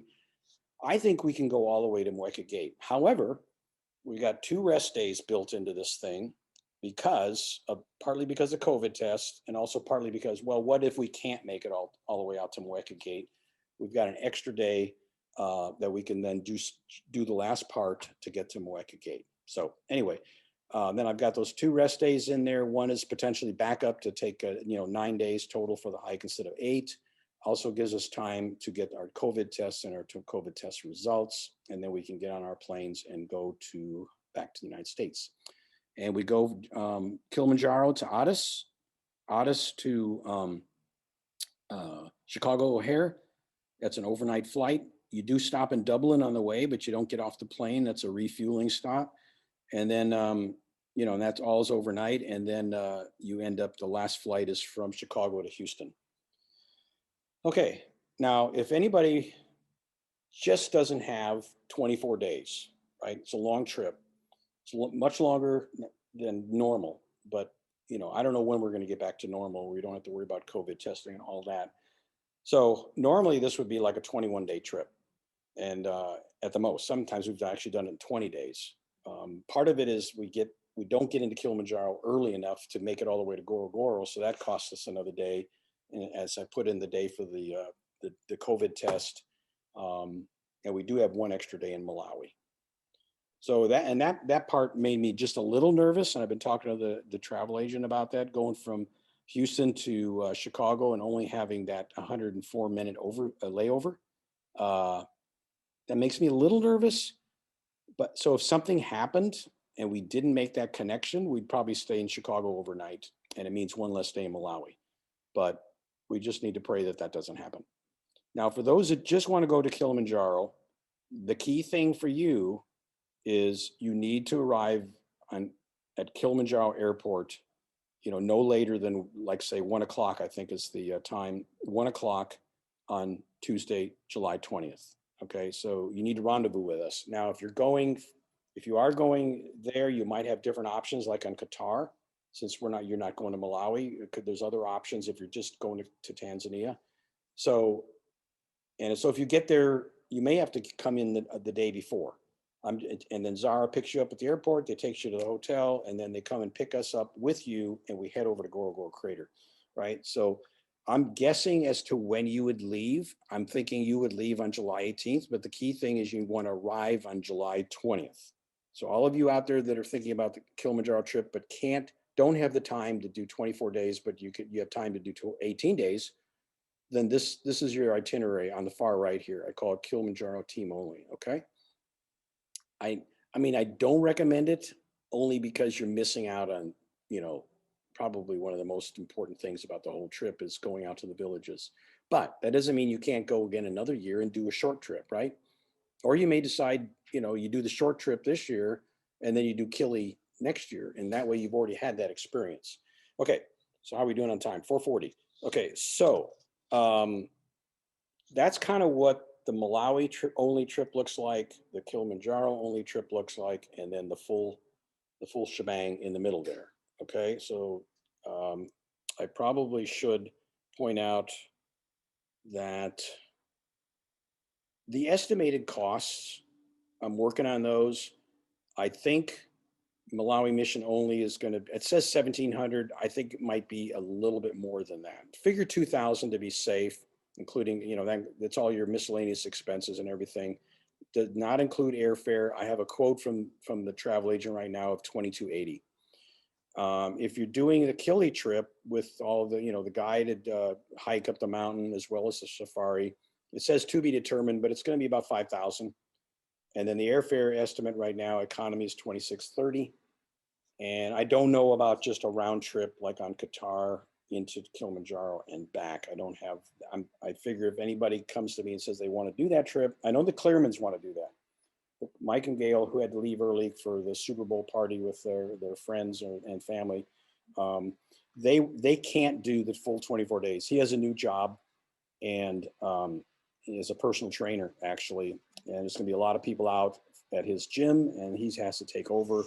So he said, Mike, I really want to get to Malawi, but I'm going to do this first while I'm a year younger, and then go to Malawi next year. So anyway, that's. I know I have 2 people who want to do that, but they'll be there on the same time. That was one of the things I was trying to accommodate. Is okay, I have some people that just want to do Kili, and then I want to have people that just want to do Malawi, and I have people who want to do all of it.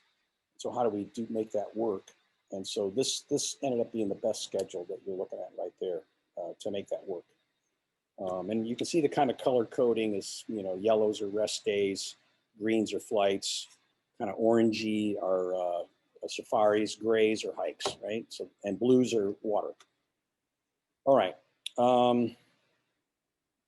So I kind of went into quite a bit of detail and why the trip's a little longer, how we're putting the 2 teams together at the front end, putting the Kili team putting Malawi on the front end instead of at the end. I'll tell you about lodging a little bit. So, when we're in Malawi, for those who go to Malawi, we're stay at this project site, Child Legacy's project site. When we're in Africa, we'll either be at Zara's Springlands Hotel or the Sopa Safari Lodge. Now, it wasn't open in October. I'm hoping they open up. I stayed at another lodge, which wasn't bad. I like Sopa better. If I had to take a choice between if I had a choice between 2, I'd definitely go to Sopa over this other one. Okay, we kind of went over the itinerary expenses. Let me tell you what's covered. Like, let's say for the Kilimanjaro trip, let me tell you about what's covered. That 5,000-ish covers safari guides, all your lodging, hike guides and porters and cooks and all that. It covers the Child Legacy project stay. It covers, going out to the villages, all of our meals, and miscellaneous expenses such as visas, soccer balls. I didn't tell you anything about that. We bring soccer balls and Bibles to the villages. It'll cover your bottled water at the hotels and lodges, all major tips. The things that aren't covered are like hiking equipment, medicines, vaccines, which reminds me, I got my first shot on Friday with very little effect that I could tell. A little sore arm, felt a little funny the day after when I woke up in the morning, but it was gone in a half an hour. And then this morning I felt a little sluggish, more sluggish than normal, but it was gone in a half an hour. So anyway, vaccines. So there'll be some like if you go to Tanzania, you probably should get a yellow fever vaccine. It's not a common disease, but the vaccine is going to cover you for life, right? It's a once in a lifetime vaccine. You'll probably need typhoid. And as far as medicines, you're going to want to get Malarone for malaria. And, I go into all that at more detailed team meetings, but I kind of want to give you a touch base on what things are covered and what's not. Flights are covered, but they're not part of the 5,000. If you decide you want carbonated beverages or alcoholic beverages, those are extra on your part. Small tips, like we get to Springlands Hotel and we have all of our luggage. We have all this gear with us, and there'll be guys there that really want to help you. So have a few, bucks, $1 per bag kind of thing. So small tips, to use it, do at your discretion. Airport food. So like if we're traveling through airports and you go, oh, Starbucks, I'm going to go over there. Well, you're gonna pull out your credit card and pay for that yourself. But by far the big items here are all covered in that 5,000, and the entire trip is tax deductible. Just want to make sure you know that. So because it's a fundraiser for Child Legacy, and even the safari, because now I'm not sure the safari, if you're just going to Malawi, would be considered tax deductible. Okay, but the safari we go on before the hike to get us acclimated, our CPA said is tax deductible because it's helping you be successful on your fundraiser. So Malawi, different story, but everything else about the Malawi trip is tax deductible, you know, and your flights, of course, are tax deductible. So all expenses, you know, are paid by check to Child Legacy. That way you'll get a tax deductible receipt eventually in the mail.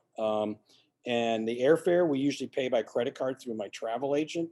He's done these trips for years, and he's quite good at assessing risk of layover time and stuff like that, and gives a lot of good advice. I don't take any fees for any of these trips, just for you to know. I'm retired for 2.5 years, and this is all just a labor of love. You know, I mean, that's all I can say about it. I really feel God's called me to do this, to introduce other people to poverty, and to help, and to introduce people to helping people that are, you know, desperately poor, and to share Christ with them. So, I mean, I feel it's fulfilling a calling by God, and I can't charge people to, you know, to take them on the trip. I mean, I get as much out of it as they do, right? It's always refreshing and renewing to me to get grounded in reality versus the bubble that I live in. I need that reminder all the time. If you want to go on the Kilimanjaro trip, $1,000 deposit due as soon as possible. Make checks out to Child Legacy, get them to me somehow. My address is on the cards there, and it's yeah, on the cards. And let's see, the flights will probably be for this trip will be Ethiopian. For anybody that's doing the whole thing or just in Malawi, we're going to go together in Malawi on Ethiopian, and then continue on to Kilimanjaro for those people. Paperwork. Okay, so let me show you a couple things. There is some paperwork that we'll need for you to, okay, so let me see here, share screen. This is always so tricky. And go to desktop, right? And then I can pick up the thing there. If it's over here, I can just grab one of these. Okay, so there's a little paperwork to do in the beginning to kind of get the ball rolling. And one of them is a waiver, a Child Legacy waiver. So this is it right here. It's two-sided. So you'll put in the top here the name of the trip, you know, 2021 Malawi Mission, or 2021 Everest Base Camp, or Machu Picchu, whatever. And then you'll fill out the stuff below, your name printed really well and signed and dated, and your passport name, you know, and what is the passport number, and the expiration date, your date of birth, address, city, state, zip, cell phone, citizenship, your email address, what's your vocation, because they asked that in Kilimanjaro. I don't know why. Allergies, do you have any allergies to medicines or foods? And then 2 different size shirts I need. I need your t-shirt size and your polo shirt size. Emergency contacts, 2 of them there. And then if there's a minor going, that information below there needs to be filled out otherwise. And then we got a bunch of things to sign or initial. These are all initial items, you know, and you can just read them. And there's, for those of you here at the live meeting, there's, make sure you get that stuff on the table, and then sign and date that. Okay, so that's the first piece of paperwork. And then the next one is this one. So Zara has her own you know, form to fill out. And so that's this one. This is pretty straightforward. Just, you know, don't worry about number and party. I can fill that out, but you'll get these waivers to me, your name, address, all that stuff, blah, blah, blah. And then, you know, flight numbers and stuff like that. Don't worry about that. I'll fill that in for them. And then, so that's kind of all the kind of background information. And then the last thing is to sign here, and a group leader name is already in there. So name, signature, date. So that's the Zara waiver. And so these are just some starting things that you want to do. And then finally, for booking flights, as long as you're okay with us booking them for you, which, you know, 99% of the time, that's what we do. I'll need some basic information like, you know, what type of card is it, name on card, card number, expiration date, secret code, billing address, phone. Do you have any seat preferences? Do you want economy or business? Do you have any frequent flyer numbers? Ethiopian is a partner with United. So if you have a United membership, and then some passport information down here. Okay, so that's the paperwork. And there's, make sure you pick up copies on the table, and those that are listening in, be sure to remind me to send these to you. But I'm also going to put stuff in a Google Drive link a lot of this stuff. So you'll be able to, I'll share that with you once I get it like a deposit, the deposit for the trip. I can share that Google Drive link with you. And okay, so now I want to show you, let's see. What time is it? Okay, we're still doing, oh, we're almost done. Okay. I need to speed things up a little bit. So the next part of the talk was going to be, team meetings. Why do we have team meetings? Okay, number one, team bonding. People get to know each other. They don't have to be, figuring each other out on the trip. They've already figured each other out ahead of time, and they're already trying to serve one another. It prepares us for every aspect of the trip. We collect, every time we have a meeting, we collect trip expenses. We do principles of Bible storing. And so an example would be Jesus Calms the Storm. I was going to do it for you, but in the interest of time, I'm going to pass. We try to memorize these 5 Bible stories. You don't have to memorize all 5. If you memorize 2, that would be great. 2 or 3. It's your choice. I mean, I know all. So we do Jesus Calms the Storm. Jesus casts the demons out of the Gerasene demonic. Heals Bartimaeus, the blind beggar. Tells Nicodemus he must be born again, and the woman at the well that he's the Messiah and knows everything about her. Right? We're going to talk about fundraising strategies and tips, training and gear. And then I have something called 17 Secrets to Successfully Summit Kilimanjaro. And I actually recorded a video on Kilimanjaro last October describing these 17 secrets to successfully summit. And it's on my YouTube channel, which is called Clean Water Climb. You might want to write that down. You can find it out there. But we're going to talk about them. What are the secrets to successfully summit? I mean, things like drink plenty of water, walk slow, have you got all the right gear for the trip, all that kind of stuff. So there's 17 of them. Start fundraising. So, I talked about paperwork. I talked about the agenda, talk about some paperwork you need to get started on. I told you that we're going to have these meetings to get you really prepared for the trip so that you don't have any questions. Everything's covered. And then, part of our team meetings is fundraising. So I'd like to tell you a little bit about fundraising right now. You want to use the cleanwaterclimb.net website. So we'll give you a website link and you can share and people can donate either through PayPal, credit card, or there's instructions on sending a check made out to Child Legacy. That'll be your fundraising, go towards your fundraising goal. And like I said, if you're just doing the Malawi mission, we'd like you to raise enough money for one well, $1,250. If you're going to Kilimanjaro or Everest Base Camp, we like 5,000. I think the same thing for Machu Picchu. Anyway, Aconcagua, I think, is the only one we said, hey, try to raise 7,500 because it's a 22,841 foot mountain. A few quick tips for you. Work on a fundraising letter, and that means like a hard copy thing, right? Tell people you are 3 things. You're funding your trip, and all your donations go to Child Legacy's water ministry. That impresses people. Traditional mission trips are you raise money to go on the trip, but how does that really, I mean, yeah, then you do some work, but I tell you, if you pay for your trip and all the money goes to the ministry, then that people donate, that's I think far more impactful. It's impactful in different ways, certainly. Tell people you're going to be leaving your comfort zone to do the hardest thing you've ever done, climb Africa's highest peak, and then why, right? About Child Legacy. Now, for many, many years, they were rated 4 stars. And Charity Navigator recently reduced us to 2 stars. 4 is the highest you can get. And I was surprised. And it turns out just income was so low last year. And so part of Charity Navigator's rating is based on income and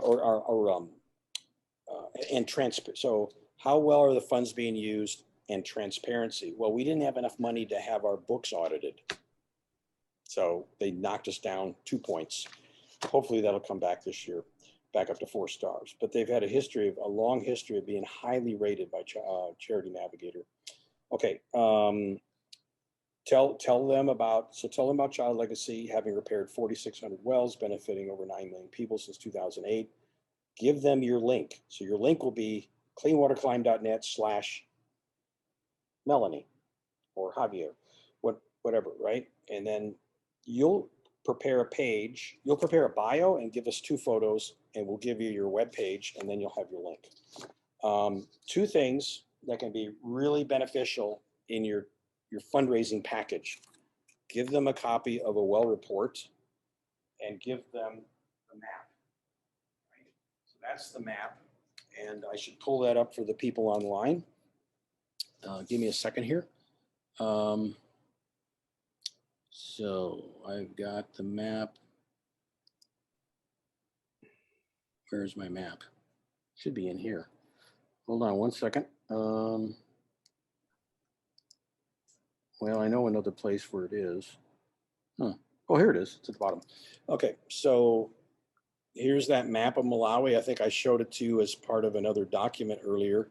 But if you give them a copy of the well report, and or at least show it to them and show them the map and the work that Child Legacy's done, I think that's very impressive. I think that impresses, those two things impress people more than anything else to potentially give, is to see the results since 2008 and an example, a well report of what it's like for a village. Okay, so I do want, let me stop sharing this for a second. And I want to, so I've got a bunch of documents right here, and I'm interest of time, I don't think I'm going to go through those, but I've got all kinds of stuff here. Let's see, Zoom document, that's Finder. So I need to go to desktop, right? Yeah. Otherwise I'll be sharing the Finder. So this is something I handed out here at the meeting. So are you seeing this, Bill? You've seen the, okay, good. You might consider giving them a donor form and give them some ideas about how much water, how much money that we're looking for at different levels. Some people give 10 grand. I had somebody give me 20,000 once. It's unbelievable. You just never know who's going to give what. I'll tell you right now. And on the back of the form is the map. So if you give them this form, and this form allows them also just fill out credit card information here or write a check. Some people are uncomfortable with online and they'd rather just give you a check, or they'd say, hey, can I just give you my credit card number? And, you know, we're very careful about security and all that kind of stuff. So anyway, that's one way of getting that map is through the form. And I think I'm going to end the fundraising stuff right now, but I just wanted to tell you, start thinking about a fundraising letter. From what you've heard today, you know, why do you want to go? And put that in your letter, right? You want to be challenged, but you also want to bring hope for today and hope for eternity to the people of Malawi. I would start off your letter, and I have that here too. I mean, I could show it to you. This is actually my first fundraising letter I ever wrote for the Clean Water Climb. So that was dated May 18, 2011. I told everybody it will be the hardest thing I've ever done. So that was my opening line to the letter. I put a logo in there. I put the map as it was back then in 2010. I put a picture of some kids at a well. I put a picture of a team that I'd went with in 2010. I also put, hey, my goal was 10,000. And I said, I need 1,000 investors, 400, 500. So you could literally kind of list, you know, these different tiers, like, and somebody might say, oh, I can give $100. He needs 10 people to give 100. So, you know, put stuff like that. But we're going to have a meeting. The next meeting we have, it'll be just focused on Kili. We'll talk all about fundraising. I just wanted to give you a little taste for it right here. So let's talk a little bit about gear, and we'll talk a lot about gear when we actually do the gear meeting. I want to start off by just saying what you need to carry with you. So get, you know, good hiking boots. Let's see, I need to stop the share, right? Stop share. Okay, so good hiking boots. These are Vosk Breeze. I'm sure there's other ones. Some of you may already have favorites. These are excellent. I've been using these. This is actually my third pair. I've worn 2 pairs out since 2011. You want those hiking boots one size bigger than normal. So I'm a size 9, you want a size 10. And that's going to have, that way if you lace your boots up properly and tightly, your foot won't slide forward, and your big toes won't get, you know, nails won't get lost. Sun protection. That's actually one of the secrets, 17 secrets of to successfully summit, is you don't want the sun to give you a sun headache. And then you're going to wonder, is this a sun headache or is this altitude headache? You know, you can get sun headaches if you get too much sun on your head, right? So this is really important, wide brimmed. I'm just touching on highlights here. Day pack, right? So very lightweight, doesn't have to be big. What you're gonna put in here is your rain gear. It hardly ever rains on Kilimanjaro because we go during the dry season. So I've got my rain jacket here in a plastic bag, and it'll go in the bottom of the pack. And then some kind of water reservoir. This is a Camelback. It's a 3-liter Camelback, and we recommend 3 to 5 liters of water a day. So if you fill this up with 3 liters and drink all that, you're 3/5 of the way there on the mountain, right? And the other 2 liters will probably come from a lot of tea that you'll be drinking, breakfast, lunch, and dinner in the dining room tents, soups. They serve incredibly good soups.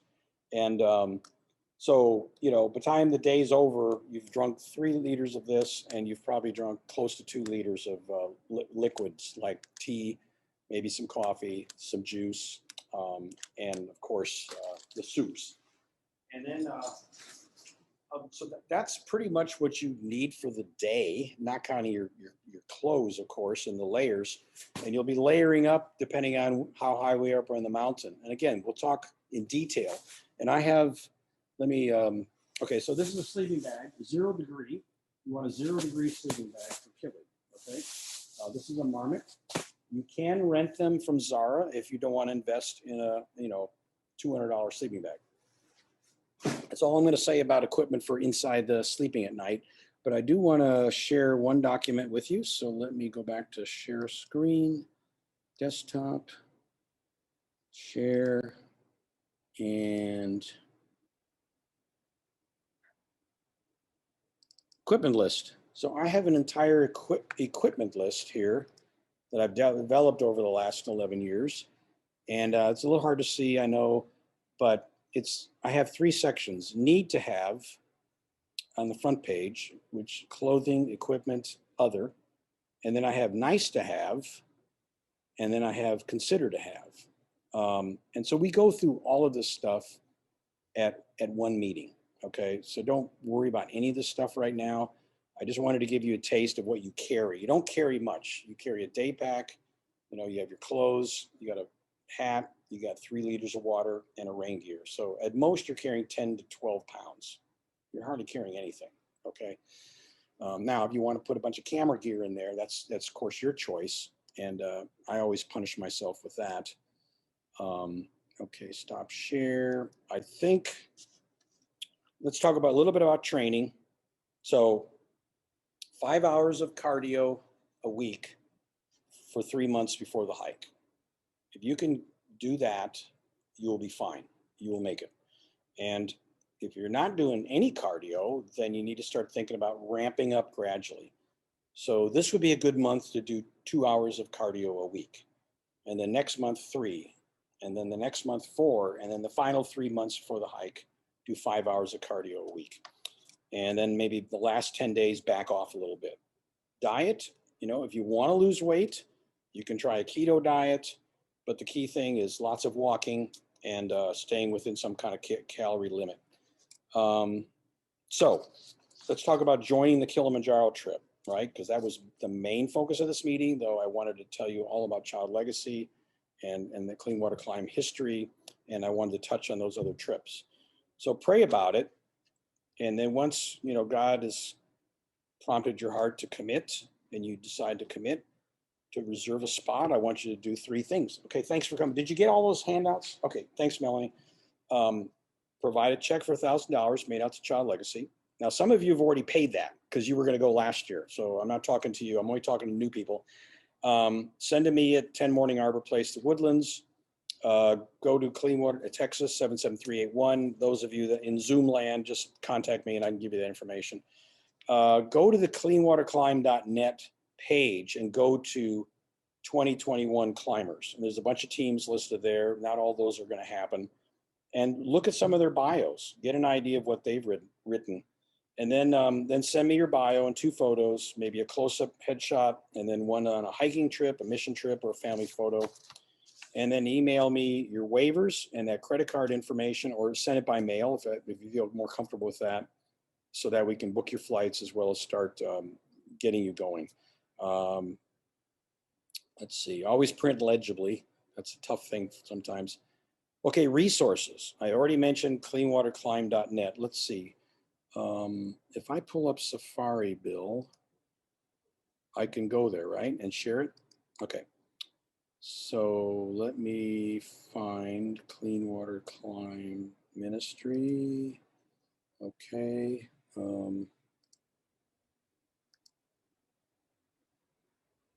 Okay. So is my screen shared right now? Probably not. Share screen. Okay.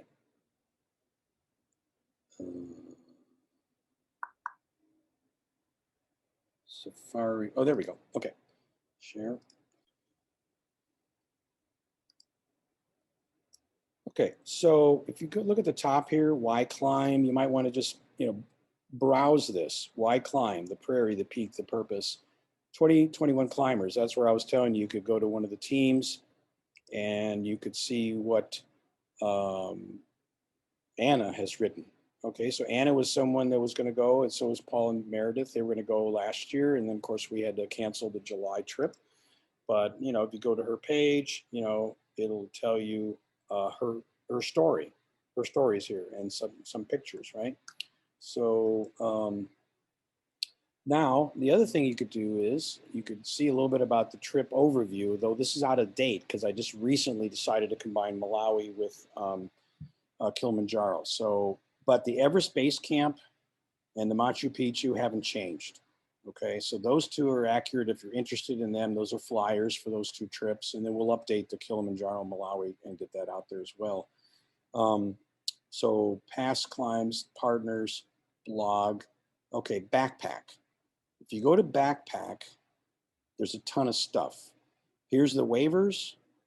The flight info form that I was telling you about. So that's the Clean Water Climb waiver. The Zara waiver's here.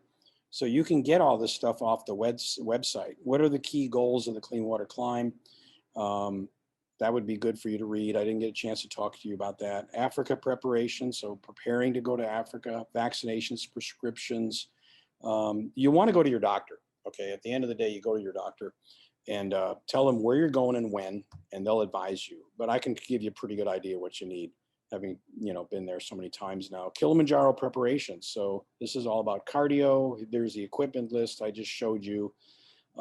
Here's some climbing tips from a mountaineer named John Jancic. A questionnaire that would be great for you to fill out after the trip. Here are the 5 stories that we share in Malawi. Here's a whole bunch of stuff on Clean Water Climb fundraising. Stuff about Child Legacy, their mission statement, a fact sheet. Some of these things are, need to be updated. Like the fact sheet's probably 1 year out of date. We always put things in there like how many babies have been birthed at the birthing center and how many wells have been repaired. I think it's probably a year out of date, but we'll get that done. Photos to share. So like there's some pictures of contaminated water, pictures of repairing a well, pictures of repaired wells, teaching hygiene, stuff like that. So there's a huge amount of resources under backpack, and this is the stuff we're going to dig into in the meetings. Okay, we do have a Facebook page, Clean Water Climb Facebook page. Let's see if I can get another page. Okay, so if I go here, you're right. But is that the Clean Water Climb Facebook page, or is that my personal page? It is? Well, so is it this page right here? Oh, it's already up. Oh, sorry. Okay. Anyway, this is the Clean Water Climb Facebook page. Go like it if you're on Facebook.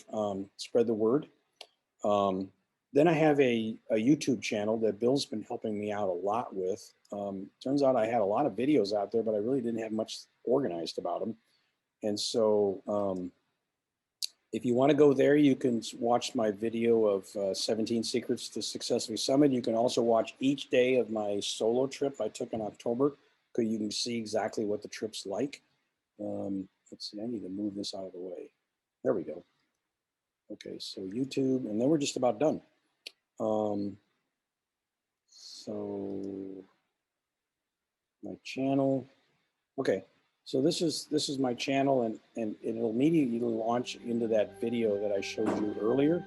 I'm going to pause that, but you can go to playlists, and here's my 2020 Kilimanjaro trip, and you can play all, look at the full, but so Go Solo Kilimanjaro is what I called it. I decided to dub it some name. So it has day 1 through 9, and this is the full 9. This is like an hour, this one. So that's like everything put together into one video. You may not want to watch it for an hour. You may want to just watch it like a day at a time. And then the testimony and the baptism that happened. And then here's my 17 secrets to successfully summit Kilimanjaro. Here's where we stay at Czar's place anyway, at Springlands. I did a little tour of that place. And then I was praying for my donors every day. And so I did a little description of that. So anyway, check out my YouTube channel and subscribe to it. I've got 8 subscribers. It's incredible. Okay, I'm gonna stop sharing. And I want to open it up to questions. Javier and Diana, do you have any questions about going to Malawi, for example? Okay. Thanks. Oh, okay. What's the question? What happens if we fail a COVID test? You can look on the chat. Oh, okay. There's 10 notifications. This is amazing. Okay, so what happens if we fail a COVID test prior to our flight home? How long do we have to stay? And where do we stay? Well, since you're going to Malawi, Abra, you'll stay right at the project. You know, they won't stick you. We're not going to stick you someplace else. You'll have to stay there until you get a positive test. I mean, that's probably what's going to happen. Let's see. Paul had to leave due to Super Bowl party. Okay. Okay, I'll be there in person, but we're still. Okay, who's this? Michelle. Nice to see everybody. To Anna. Michelle, to everyone. I do, Malawi. I'd be there in person, but we are still driving. Very excited about this summer. Okay, great. One new message. Michelle, on that question, the vaccines that you would get when you go to your doctor to say, hey, I'm going to Malawi and or Tanzania, these are the dates, and then they go to the CDC website and they'll tell you what vaccines to get. No, I'm not talking about the COVID vaccine per se. However, here's my experience with the COVID vaccine. I signed up on my first wait list 6 weeks ago. I still never heard from them. I signed up on another wait list with Montgomery County maybe 3 weeks ago, never heard from them. Then I got an email from Bill and Michelle's church pastor, Ed Robb of the United Methodist Church, saying, guess what? Methodist Church in the Woodlands is getting a huge shipment of vaccines. Click here at 9 o'clock tomorrow morning to get on the wait list. So I did that, and that was actually the first person. That was the first of the 3 that contacted me and said, you want to do it. So if you're at all concerned about COVID-19, I mean, everybody's concerned about COVID-19, but if you really are concerned to the point that, you're just fearful of it, but you want to go on the trip, get on the wait list. There should be plenty of time between now and. You have to be in 1A or 1B. Oh. Medical personnel. Yeah. That's right. Yeah, that's right. You have to be a certain age. Yeah. Right. Right. So I don't know when they're going to open it. No, that's a good point. Yeah. So my wife Jennifer just brought up the fact. I mean, I'm just assuming everybody's 69 like me, but I guess not. So not everybody can get the COVID vaccine, certainly now, but hopefully that'll change as time goes on, right? But if you're at risk, 55, I don't know. You just have to go to those wait lists, and they'll probably say, "Oh, well, you're not qualified," right? If you get to that point, they say, "Well, you're not old enough," or, "Oh, you don't have diabetes," or whatever it is that you're trying to get past on the form. So all I got to say is if you are in the 65 or older category, at least in Texas, and you're concerned about it, I would get on the wait list. But for those of you that are younger and you're not going to have a chance to get it, I would say, it's certainly in Tanzania, you'd stay at Springlands Hotel, and in Malawi, you'd stay at Child Legacy. So does that answer your question, Michelle? Whoever was it, Michelle Vonderow? Okay, she said yes. Okay, any other question? Yes, Diana.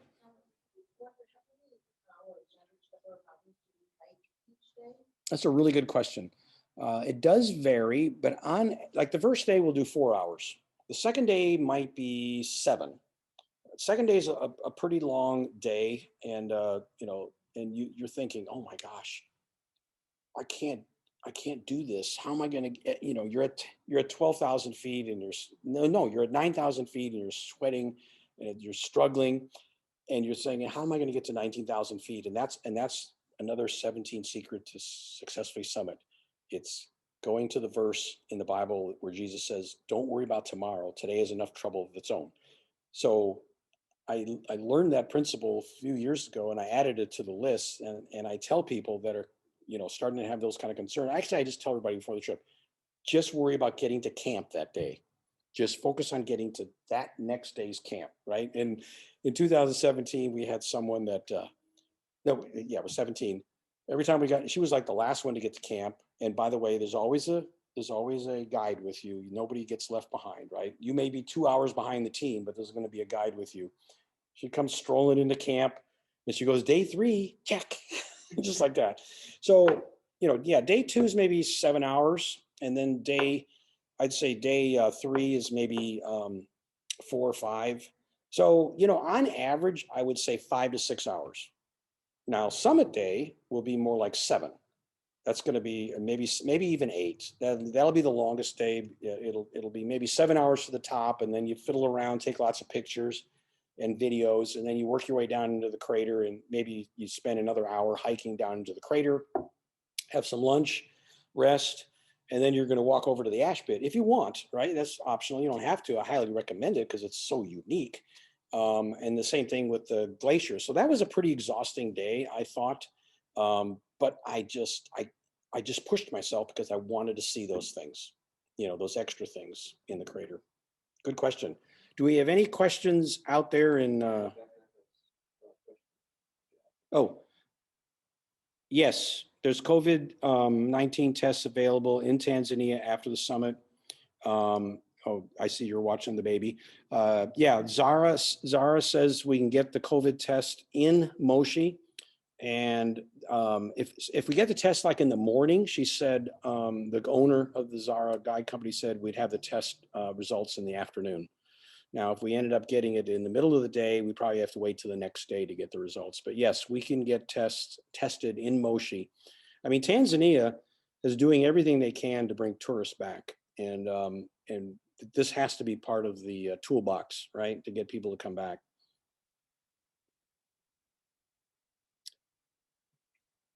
I like the way this Zoom chat thing works. I'm telling you, all this technology is new for me. Hi, Becca. I see you now.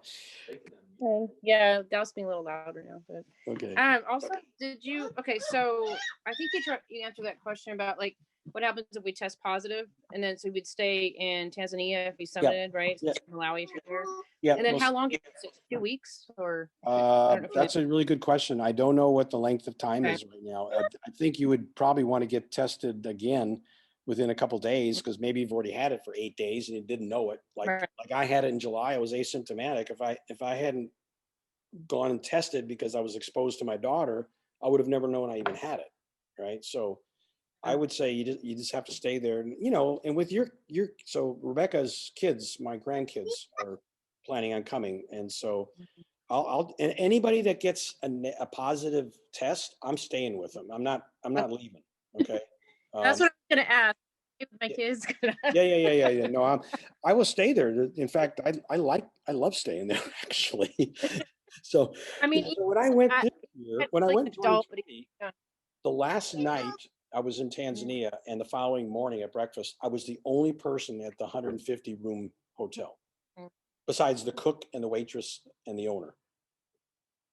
That's how bad it is.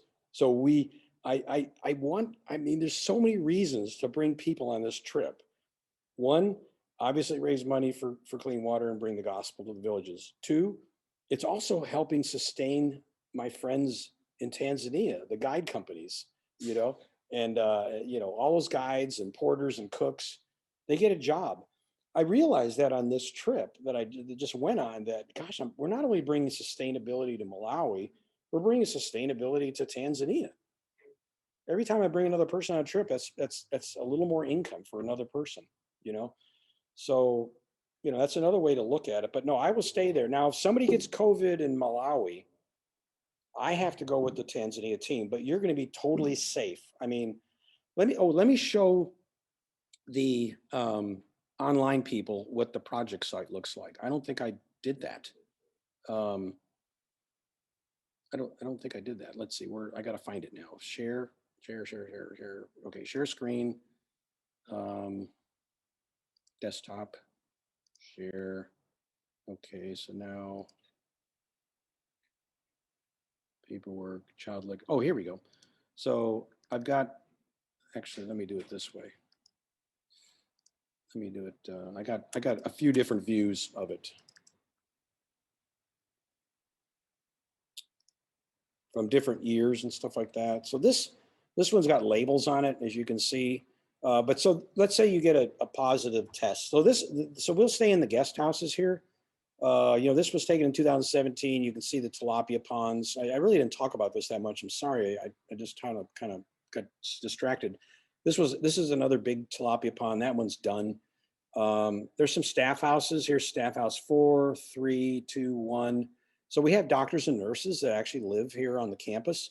Here's our guest quarters. So these are all guest houses here, and those are guest houses. This right here, it's not labeled, but it's the kitchen and the dining room are here. So that's where we'll have our meals, breakfast and dinner especially.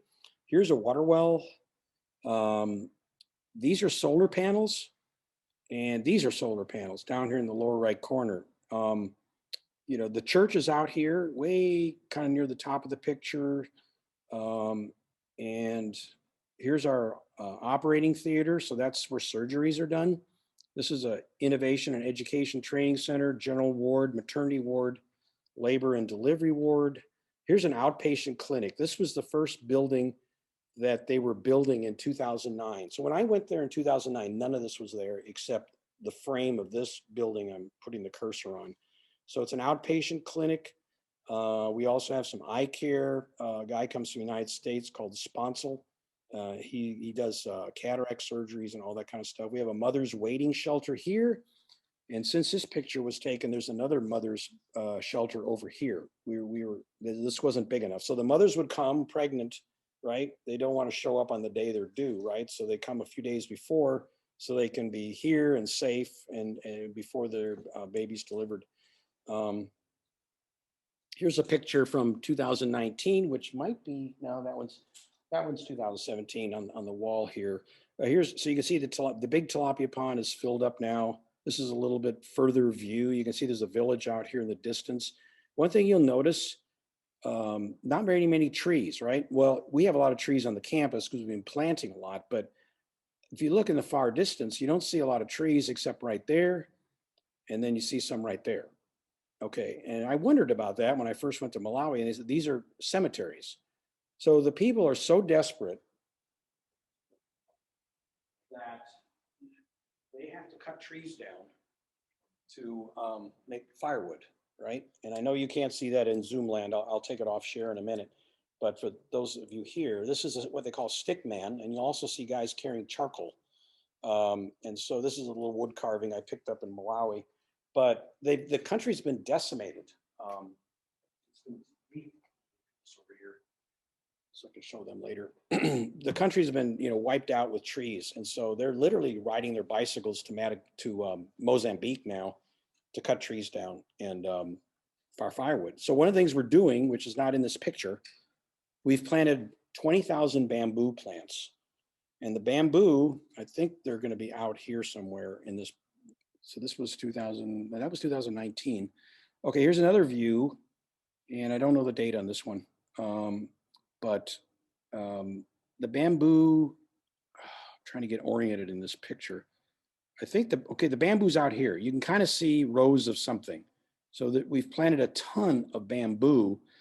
It's a type of, let's see, was there another picture? Okay, this is kind of like through time. This is what the campus looked like in 2010. And then this was 2017. And that's the latest one I have that kind of shows the progress through time. And I forgot to mention, everything runs on solar and wind. This is the middle of nowhere, Africa. And if you want power, you gotta make your own power. And generators don't cut it because it's $12 a gallon for diesel, right?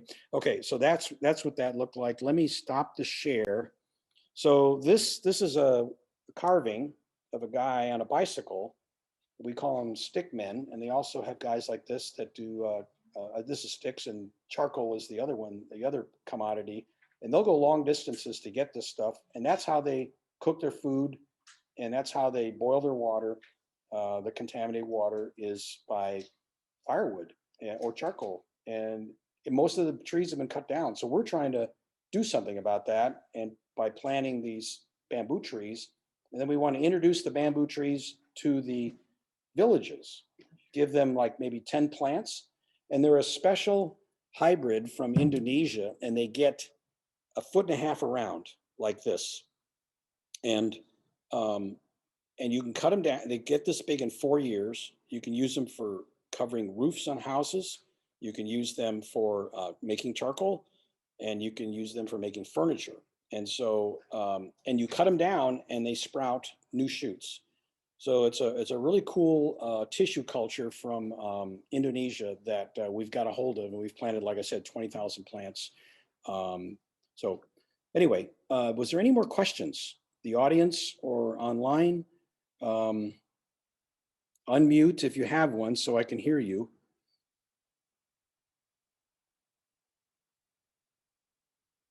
No? I think that might be it. Let's see. I have one more question. Okay, Becca, what? I was wondering, like, I mean, my kids are young and stuff, so I don't think they would get that sick. But if they, like, say they test positive and they actually do get sick, is there like a hospital in Tanzania they can go to? That's not like. There's a hospital in Moshi. Okay. Yeah. And then, It's a yeah, just want to make it's sure. a pretty good hospital. Get care if they need to. You know what I mean? I don't have to be stranded. No, they're not going to get you. Just, I'm not going to leave my grandkids behind or anybody else for that matter. all right. So make sure there's enough medical care too. Like, I mean, I don't know what their cases look like now, and then it could. So Bill Shannon's here said that you can get COVID insurance. Oh. Oh, evacuation insurance. Yeah, that's true. Get evacuation insurance. We can talk about that. There's different kinds of insurances you get before you go on these trips. Oh, okay. That's good to know. All right. But I think you can get, COVID insurance. Yeah. So if you get COVID, then they'll pay to, for you to be in the hospital somewhere if you need to be in the hospital. But that needs to be investigated a little bit more. Any other questions?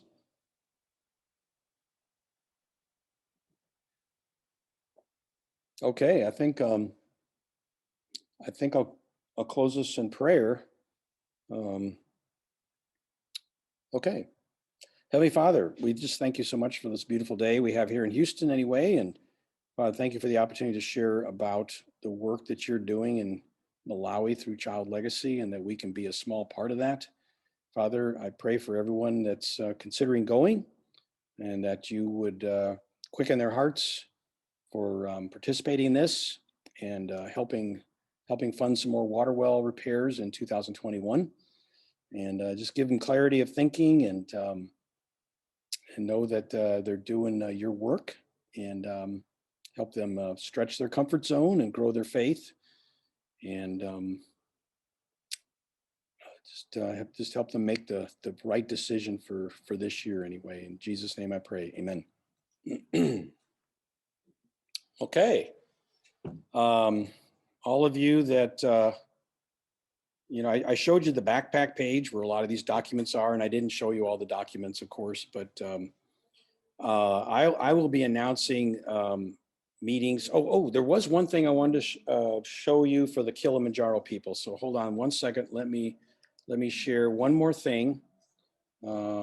Desktop, share, and I can minimize that. I can get rid of that.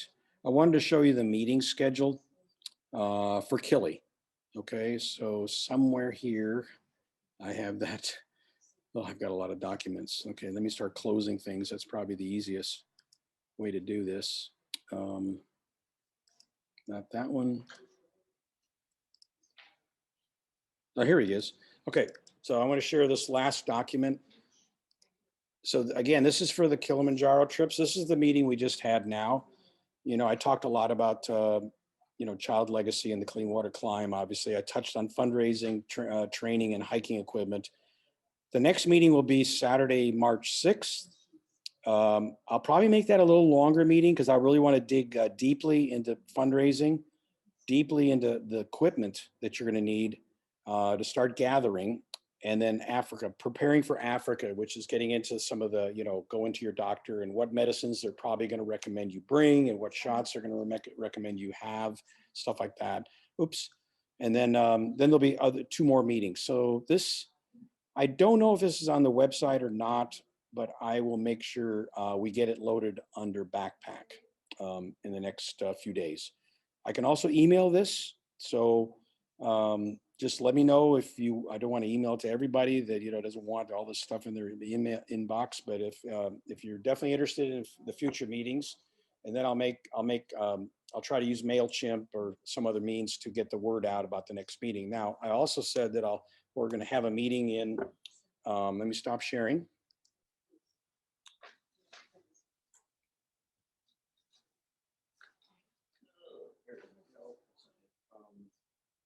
What am I looking for? Here we go.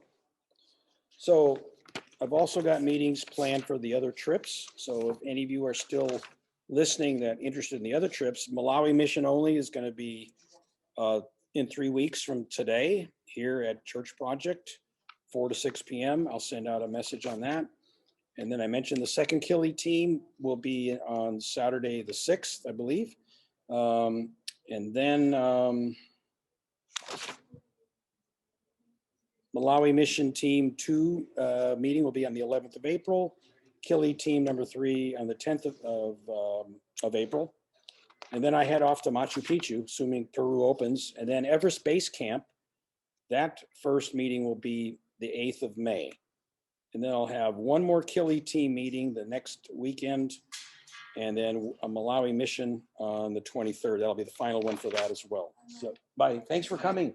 Yeah. Did you grab everything? Did you get a magnet? Yes, sir. Did you get one of those magnets? Yes, sir. Okay, good. All right. Thanks for coming. Okay. Any questions at all? I tried to cover a lot to just give you a feel for general overview plus details on some of it. Yeah, don't get overwhelmed. It may seem overwhelming right now, but don't get overwhelmed because when we have these individual meetings, this was a hybrid meeting because I had changed the dates. I'd combined Malawi and moved the purpose on the Kilimanjaro trip to the front end. And so I really wanted to go over how all that was looking and why. And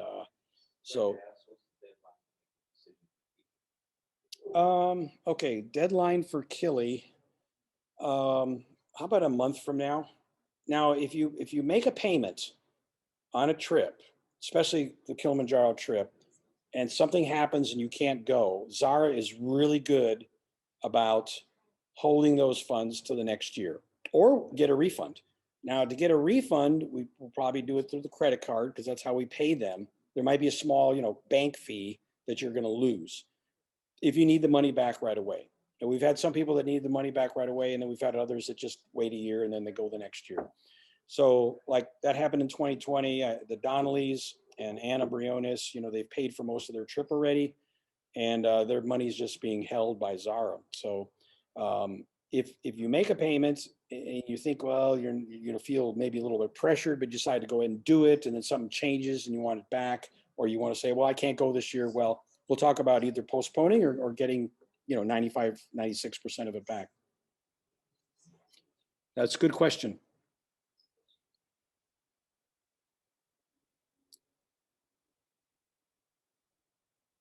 Well, Becca, we've already made the decision for the grandkids. What are you talking about?